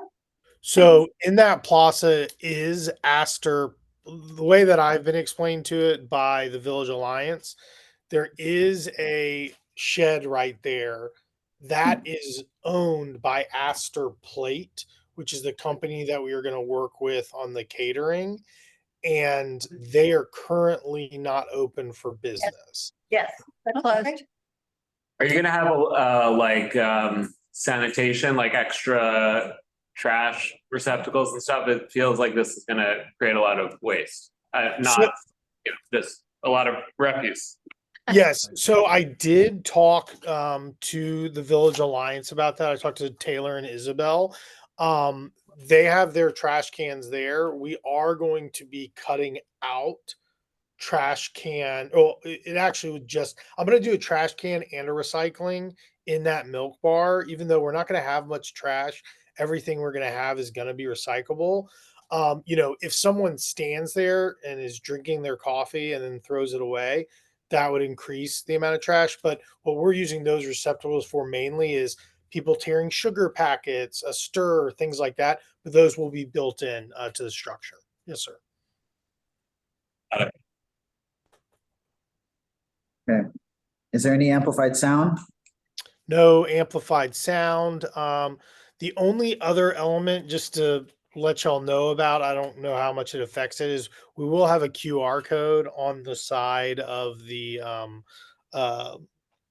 coffee cart that people can scan, find out some good recipes they can make with oat milk. We might be handing out a few cute coupons. They might be digital through that QR code. I haven't figured that out yet, but yeah, no amplified sound. Yeah. Great. And do you plan on leaving some of the existing seating on the plaza? We plan on leaving all the existing seating in the plaza. Again, we're not taking up a huge footprint with our structure, and we kind of cheated it to the west side so that it would leave ample room from the back of it to the east if the line were to get larger than expected. But again, we're gonna have stanchions and a team there to manage all that as well as security. Right now with Astor Plate closed, they're not putting out tables. Oh, they're not? Okay. Okay. There we go. Are there still? Excuse me. There is a statue in the plaza. Are you working around it? The cube is there. Yeah, so the cube is more on the north side. We're going to be south of that and making sure there's ample space in between. Good, thank you. No problem. Thank you, Mr. Levine. Okay, anything else? Okay. Thank you. Thank you all very much. Appreciate it. Have a good night. All right. So how are people feeling? Pretty straightforward. I mean, So- Don't worry about it. things we want to recommend, right? Yeah, so we should talk a little bit about if we want to change our resolutions a little bit. I actually had no idea that there was this nuance between recommend, deny, and recommend, approve, and approve. So that was news to me. You know, I don't know if we need to make a distinction between the ones that, what do people think of my idea that for the ones that are committee, sort of recommend, approve, so we can make, or deny or whatever, so we can make a comment. And then anything that actually goes to full board, which theoretically would be the larger events more often in a full board, we could perhaps choose to use a stronger terminology. Yeah. I don't know. Yeah. I agree. I think it's a good way for us to function. I think we need more of a wholesale reassessment, like for example, for the 4 events that are going to happen before full board, like why would we have a full board resolution about them at all? Yeah. They're over. So like I think there's a few discrete questions we have to answer, which is like, what do we actually hear and when, and how do we think about events that happen before a full board? I think a second thing is, how do we communicate to SAPO what our feedback is? Because I think we have thought about communicating our feedback via full board resolutions, and we know now that we can communicate our feedback quicker and in a more nuanced way. And so I think we should we should have a process by which after the committee meets, we immediately update the applications suggesting what our qualitative feedback is and like what way we're leaning or what we decided at committee. But then I think the third thing, which is connected, is like, what actually is the kind of feedback we would even consider giving? Because I think we know now that 80% of the feedback that we have been inclined to give over the preceding years is not feedback that is included in their assessment. So I think like whether we send a resolution to full board, communicate via the e-apply system, like we have to reassess what it is that we are sharing. Agreed, but we should retain the ability to comment on stuff, even that's not necessarily within the purview of the current rules, because as we know, rules change over time, they can change. So I agree, we should be discreet as to like, here's exactly what we're commenting, but I think we can still take longer term stances saying, we know that longer term, this is what we would like to see. I think what you're saying though is we should be clear on what these are. And we can start putting in, we can have a recommendation and we can say for future consideration, and we might actually have things we drop in. I mean, maybe we create sort of a new form reso for the stuff that comes before community board. And it's essentially saying, we recognize that this will not come before full board in time to make a formal resolution. Therefore, we make the following comments. And I don't know if we need like an umbrella resolution also. Right. Maybe we can have that go before full board and just say, as a policy, we have a board are adopting this policy, allowing this committee to make comments due to the nature of the timing. I don't know if we need like an umbrella resolution. Right. It does feel like the full board would have to agree. The chair. I think we need to have the resolution on the record so we know how we acted. I think it's important for us to have that in our minutes and on our website. Well, I would say that I think we need a little time to think this through. We'll all help you create this, just not on your own. Like, what are we going to present to the board? But I think we need to schedule some time to present to the board what we've learned and the new direction we're going in. And saying, we think we're going to have these discrete kind of buckets. We're going to do this before, blah, blah. And that could be the conversation with the board. So that can be a reso based on our takeaways from the 2-hour presentation. Yeah, that this is what we're suggesting, that anything that we don't have time to come in front of the board, we will, it's informal, but it's impactful. But it does seem like we should have a resolution, I think, approved by the board saying, They We grant now us the know, power to we do. now know how SAPO is functioning in detail. We need to have the ability to have a committee at least issue comments, if not a formal Yeah, recommend or deny. I don't know, it would sound kind of funny if we say we now know. Well, not, but like we've So, heard more detail about the ability, you know, so we adopted a new way to handle. yeah, we can say, you know. And not because we didn't know any better. Well, yeah, I mean, we were going off the way the board had always operated, and then there was turnover, right? And then we had them present, and now we are more knowledgeable than before. Yeah. So putting forward that recommendation. Yeah. I don't, So correct me if I'm wrong, I don't know that the full board could necessarily stop us from giving informal recommendations. I don't know. Can I? I mean, if it's available to us, with SAPO saying, we understand if you don't have time to do resolution, but we'd still like to hear what you think. I wouldn't want a committee that I'm not on to be acting without, based on their committee assessment. Let's let Valerie and Carter with both their hands raised. I'm curious. We have to see what the chair I of our guess board that's says. the right? question. Do we Right, do we have the ability to do that? And if not, we can never, ever really have any impact on Yeah. something that can't go in front of the full board. Right, we can have an impact on. Carter and Valerie, do you 30%. have views on it? Or is it- Yeah, you know, my initial thought in listening to all of this evening, both the presentation and this discussion, you know, and listening to the applications that the events are gonna happen before full board, you know, this is a venue for the applicant to hear the community feedback through the public hearing on the application before the event. And so perhaps, you know, there's some sort of criteria maybe for these shorter events or some sort of like stipulation, like agreement that you make ahead of time with the applicant. So that way the public it still has a voice before the event happens. And then the resolution is merely a documentation of that position, to Michael Levine's point, for the record moving forward. That was kind of my first suggestion.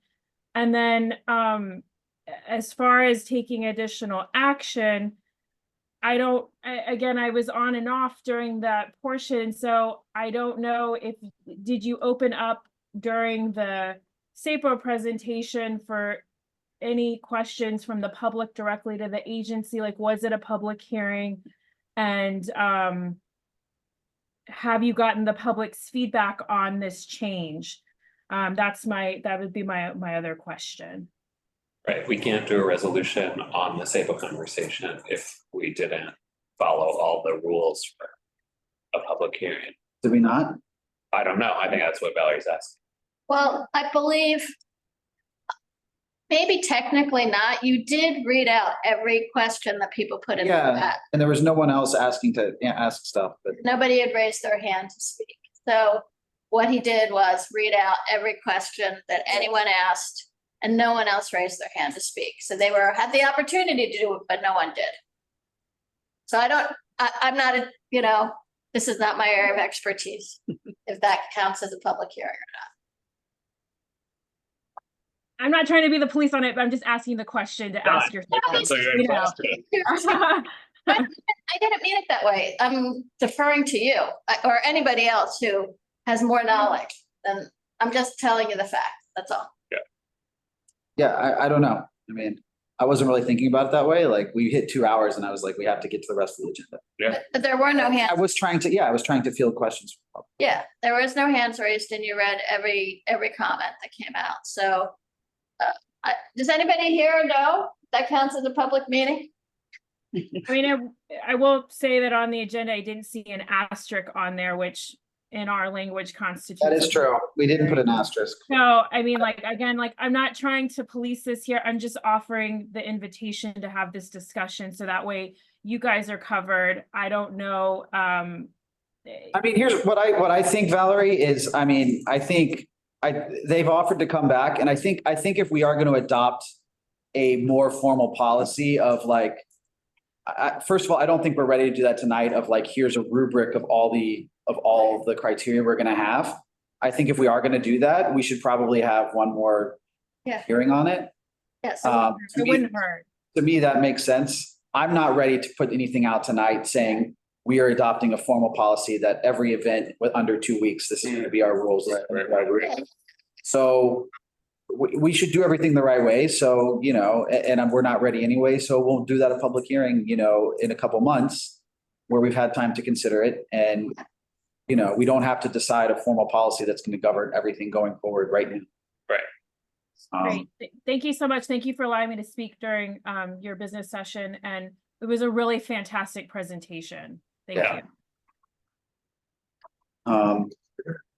Carter and Donna both had their hands raised. Yeah, I was going to say it was a really interesting discussion. The way this is typically handled is the board would come up with an administrative review process that is typically handled through the district manager that's empowered with a set of guidelines to respond on behalf of the board beforehand. And that's where you could put comments in, but the committee cannot act on behalf of the board.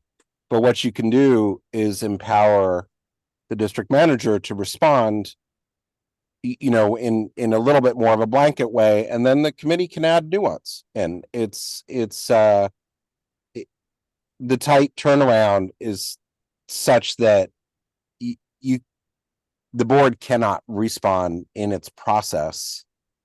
But at the same time, these events are so small in nature that there should be a way, you know, some framework of general guidelines, even to the point of calling out specific streets or areas where these events happen frequently and whatever the threshold is, because it's generally the same issues, right? I mean, we don't have tremendous creativity in these events other than how they're marketing it, but the actual activity of what's happening is fairly consistent. And then the district manager can respond with a little bit more flavor into that of what the issues are. But I think it is something that, you know, that might be a better way of doing it. And then as far as reviewing it, whatever the administrative procedure is, you write it out and have a public hearing on it, and people from the public can comment if that satisfies their general concerns. But I take to Sapo's point, these smaller events, they see them as less intrusive, and I think that that's something we have to consider. But with respect to the other issues of how the board comments, the board can comment on anything it wants. You know, that's the freedom that the board has. It is not smart to comment on things that don't influence a decision. That doesn't make any sense. But, you know, just the same way the bids comment on whether there is a conflict with other local businesses, the board can say that this interferes with our local businesses. There's not a local nexus. I mean, there's a lot of things that they may not take into in part of their criteria directly. It's certainly a comment, if we're consistent across all applications on it, that we can do and share with them our larger concerns. And I think that's the right way to do it, being consistent across all the applications, which is the same way that SAPO looks at these things. Yeah. Carter, I have a question that I think you'll know the answer to. Let's say we want an administrative review process for a certain scale of events that are small and happen too fast for a full hearing at the committee and then presentation of a resolution to the full board. Let's say we have that process where the district manager can follow a rubric. Could we then still have those small folks, those small fast folks come like they did tonight, just to chat with us, where we say, hey, we think you should do this, you know, around the corner, where we would never make a resolution about that, because that was that application would be handled by the administrative review. But could we still like have the committee be a nexus of community feedback that is on top of the administrative review process, but does not produce a resolution? Absolutely. I think that actually absolutely can be done. It fits in under the administrative review if it's consistent in adding, commentary into that, and the board has said this is our position, I think that's a way to work through this that is a good way, that gets those comments in, but the overall decision is already, the board does have a position on it, whatever that may be, and it can always be added to, and I suspect that a further discussion with SAPO on some of those concerns, they may be willing to understand those for certain particular. It sounded like they were flexible in some respects to this. It's not that people are saying no, it's just saying here are the concerns that should be addressed, and and we could also exclude things and just say, like with the celebrity appearance, those things can get crazy at a drop of a hat, or they're benign, but there's a certain framework that can be put into that of their concerns, and I think that's for further discussion with SAPO, as far as what they might be willing to accept if people are talking about 14th Street just south of Union Square, for example, or parts of Broadway. Those are some of the most trafficked areas. And yeah. Donna, did you have something to add? Yeah, I mean, basically, I think Valerie and Carter covered both of them. Ryder, to your question right now, I think you would never want to, having the community board comment is always beneficial. So even for the small things that you might have a standard, we're kind of okay with that. The community board knows the actual streets and blocks and more nuance of that our input, I feel, is very valuable, and you don't want to give that up, right? So I would always try to go with that. For the larger events, the 15 days to me seems crazy that we can't really input on that as a board. Take your committee's opinions and things and not be able to have a board resolution. And I don't know, it doesn't seem like there's much of a timeline to be able to do that often. And then it also seemed interesting to me that what they pointed out is what they take into consideration when they're looking at these applications to frame how you respond to them and the types of things that you can comment on. And again, to Ryder's point of like a lot of what you've been commenting on is not the things that they take into consideration. So how you reframe your comments on this is an interesting thing. And to Valerie's point, there was no asterisk on here and it was not boldface. So I came in 10 minutes late because this is a meeting I really was looking forward to. And I hope you can get the presentation from them because I'd like to go back and see that. It was really great that you did that. I think it's a good idea to have them come back even again. If you can, because it's so informative to hear how they look at this and what they take into consideration and the different agencies that overlap with these events and how it's not looked at as a big umbrella. So they don't, if something else is going on in film shooting, they're not considering that necessarily when an event's going on the plaza, or just the side parking that doesn't have to be listed on here that impacts it is not always taken into consideration. So I thought I'm so glad you did this. So thank you. That's it. I just minor point. I asked Mark if they would send the presentation and he said they refused. So they don't hand out the presentation, right? Even when they present it to district managers, they wouldn't. So next time they would come, I'm going to be taking photos. So we can share the recording. We have a recording.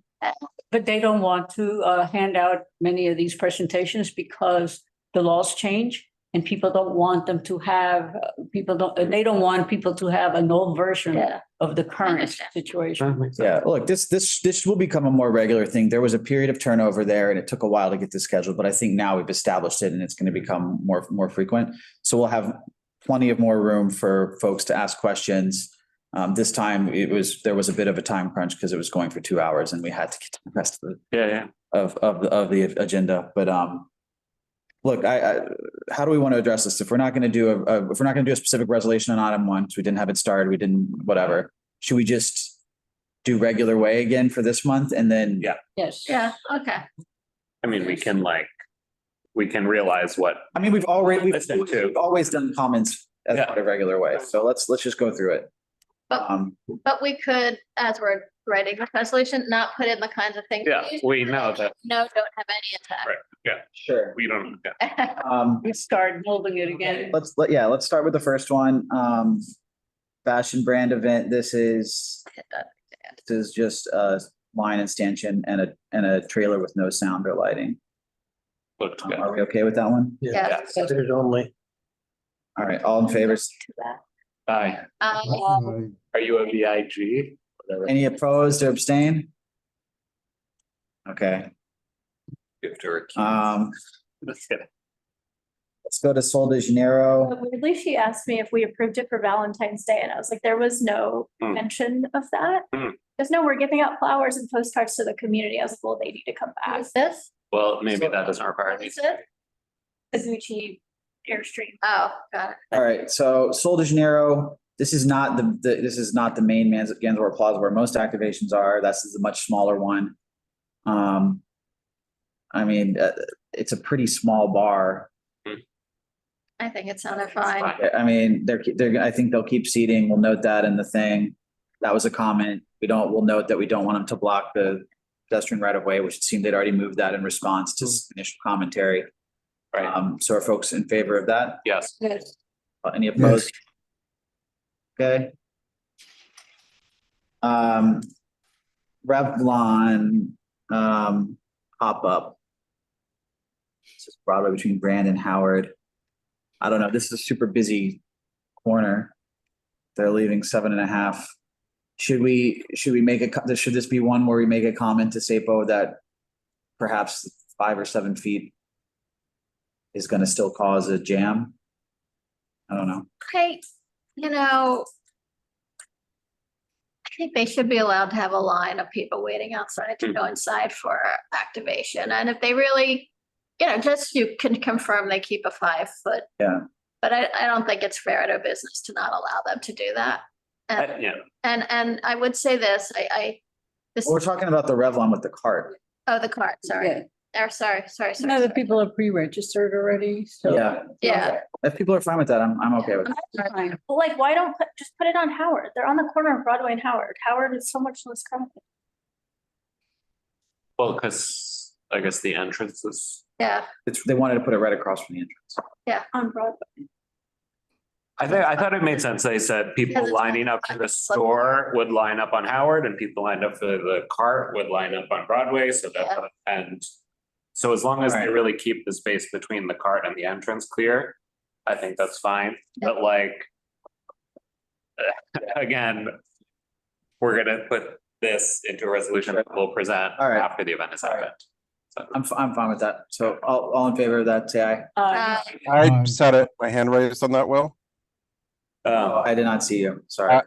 My comment on that isn't this the type of event that should be in the roadbed and not on the sidewalk, jamming up the sidewalk when there's an option to eliminate that problem?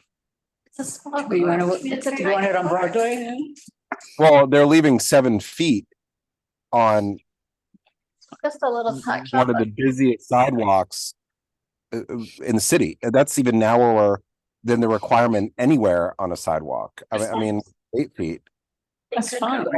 Leave it alone. What's the difference? They're not gonna catch us. They're not. We can recommend. Yeah. I mean, we're gonna recommend roadbed We for. can put that as a suggestion in the reso. That's fine. And these are the types of things to open up the areas. So this is where it conflicts with other businesses. When you start having people crossing the street, commotion, etc., that's not necessarily helpful to everybody else. And I think that that's the consistent issue that comes up on Broadway because it is so heavily activated. I'm trying to look at the store.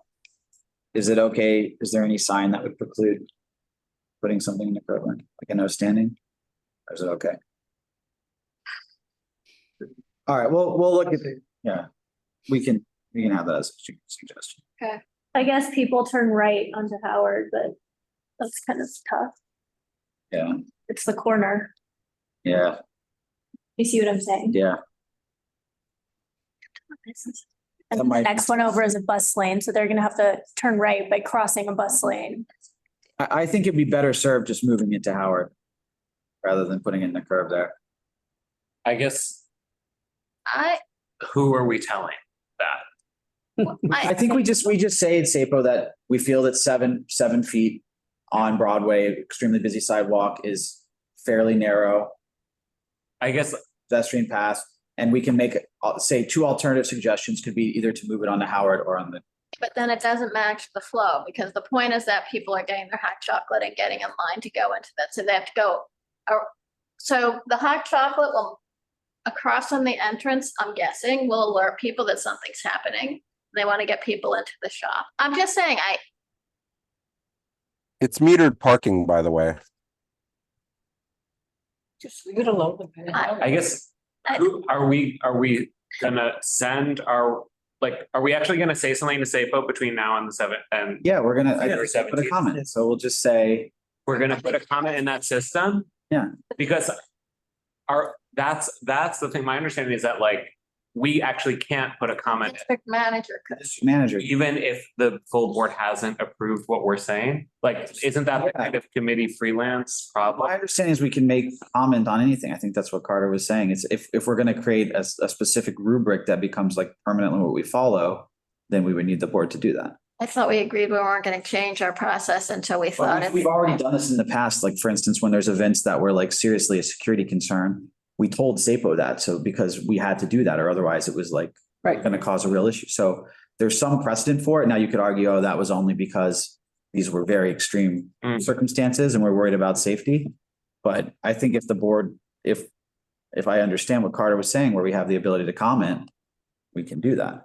And we also had an application in the same business for the cannabis application for a dispensary, and we discovered at that time that the C of O in this building is for a motorcycle repair shop. If you guys remember that comment, I remember that. on board meeting. Okay, but And so that impacts the assembly inside, so this whole situation is not a safe situation to begin with. it's just. So let's just put in a comment that, that we suggest considering the putting it in the curb lane. Yeah. And move on. I think. On Broadway. Yeah. So it's pushing down part of Broadway. Well, it would Just worse. just be like a car parked there. Which is a parking. That's it, it would take a. Yeah. I'm okay with that. All right. More than We okay? I love it. Oppose, abstain. Okay. Okay. So let's see, where are we? Neutrogena. Oh, no. Yeah, I think the Neutrogena, I just don't see how that location works. I don't think we can recommend that location. But I thought we were gonna suggest they put it in the road bed. Yeah. Yeah, let's do that. So same, That's- similar, Yeah, a similar. Yeah. Thing as the previous one. Right. Okay. Are we all okay with that? So we're saying, in general, it's okay, but the location's not good. There's not enough pedestrian right of way. You should stay up. location, the The spot, sidewalk is 15th Street between, chaotic. but it's moving it to All right, all in favor of that, say aye. Aye. Opposed? And then moving on to Skechers. I guess there was a public comment, can they move the line to Broadway? I don't, Is there still scaffolding? I think spring still makes more. I don't know, Pete is still scaffold. There's. Okay, because if so, then it's tight on Broadway. I don't believe. Even, but The scaffolding went around the corner, right, onto Spring. yeah, but Broadway's just so much more traffic. I don't know. Pete says there's still scaffolding. I think spring makes more sense. Yeah, me Why too. not? Because the scaffolding gets in the way of the Broadway traffic, which is. But isn't there scaffolding on Spring too? But there's so much more traffic. I mean, It's way more narrow, is it? I do think that there's a good possibility Spring's more than 200 people. if I don't know. Snowdog only got 300, no way Vex is. I don't know if Snoops is like among Gen Z, if Snoops is big as like some of these guys that I've probably never heard of. European NFT artist, I can't imagine. couldn't tell if they're gonna promote Vex ahead of time or if this is a spontaneous He thing said like 2 to 3 days in advance. in a few days. I think we should just comment and say FYI to SAPO, this person has 700,000 followers on Instagram, over 2 million followers on YouTube. We think there's a strong possibility. But that's World, right? But like that, I mean, still 200. A lot of them are in Europe anyway. I don't know. I just like, that's not that many followers. Like Snoop Dogg has 10 million followers. So like if he gets 30% coverage, then it'll be 100 people who show up. And like, I mean, we could say that. I don't think that's. I don't think that's. Look. Yeah. We should at least just make the comment. This is exactly what they said we should do. I think, right, our concern is that if there's a long line, both Broadway and Spring are heavily trafficked. Yeah. And so we have concerns about sidewalk. Exactly. Well, but is our concern that we don't think they should have the event, or is our concern that they have to rethink? No, I mean, it's an indoor event, right? So it's the kind of thing we've discussed before, like a line's gonna happen anyway, so at least they're coming to us and we're trying to provide feedback. We want them to be particularly mindful of line construction to maximize the sidewalk. And then we flag to SAPO that, there is a celebrity appearance, here's who it is, et cetera. Yeah. Okay, You're providing security. Yes. they have securities. Yes, Professionals. that is the key info we should be aware of. So, okay, so are we all okay with that? Yeah. Yep. Abstain, recuse? 9, okay, all right. Planet Oak. What was that? Planet That's Oak, fun. Oh, yeah. Master. That seems fine to me. Yeah. Yeah, I think so. Go with that one. I was gonna be around, I'd go and get some oat, an overnight oat. I'm gonna do a free hot chocolate tour of the community district over the. All right, so we all in favor of that one? Yes. Yes. Opposed, abstained, please, okay. Okay. Thank you, everyone. The renewals are okay, right? Renewals. Yeah, FYI renewal. They all look great. The usual. Where are we? As far as the community board. Well, we always deny, it's funny what, she was saying, that's the question. We always deny years. As long as I've been on this committee, which is 20-something years, always denied Stonewall. We do? We Historically. always deny it, yeah, but they always get approved. So that's why I asked the question. Oh, yeah. It's a good one. I'm gonna. That's not for today. Yeah, so. And it's not a commercial thing that we deny because it's a commercial. So the second one will be, we can't have a resolution on it, CB2, but else people okay with today? Yes. Any opposed, same? Okay, FYI renewals are good. Okay, thank you for reminding me of that because I've forgotten it before. All right. Great meeting. Thank you. For coming. Thank you for getting them here. Yeah. Thank you. The complete paradigm shift. Putting on the hot chocolate. Right. That's in my calendar. Thanks, everybody. Thanks to those online as well who stayed the whole time. Appreciate it. Thanks for all the. Thank you. All right, bye-bye. Yeah, turn it off.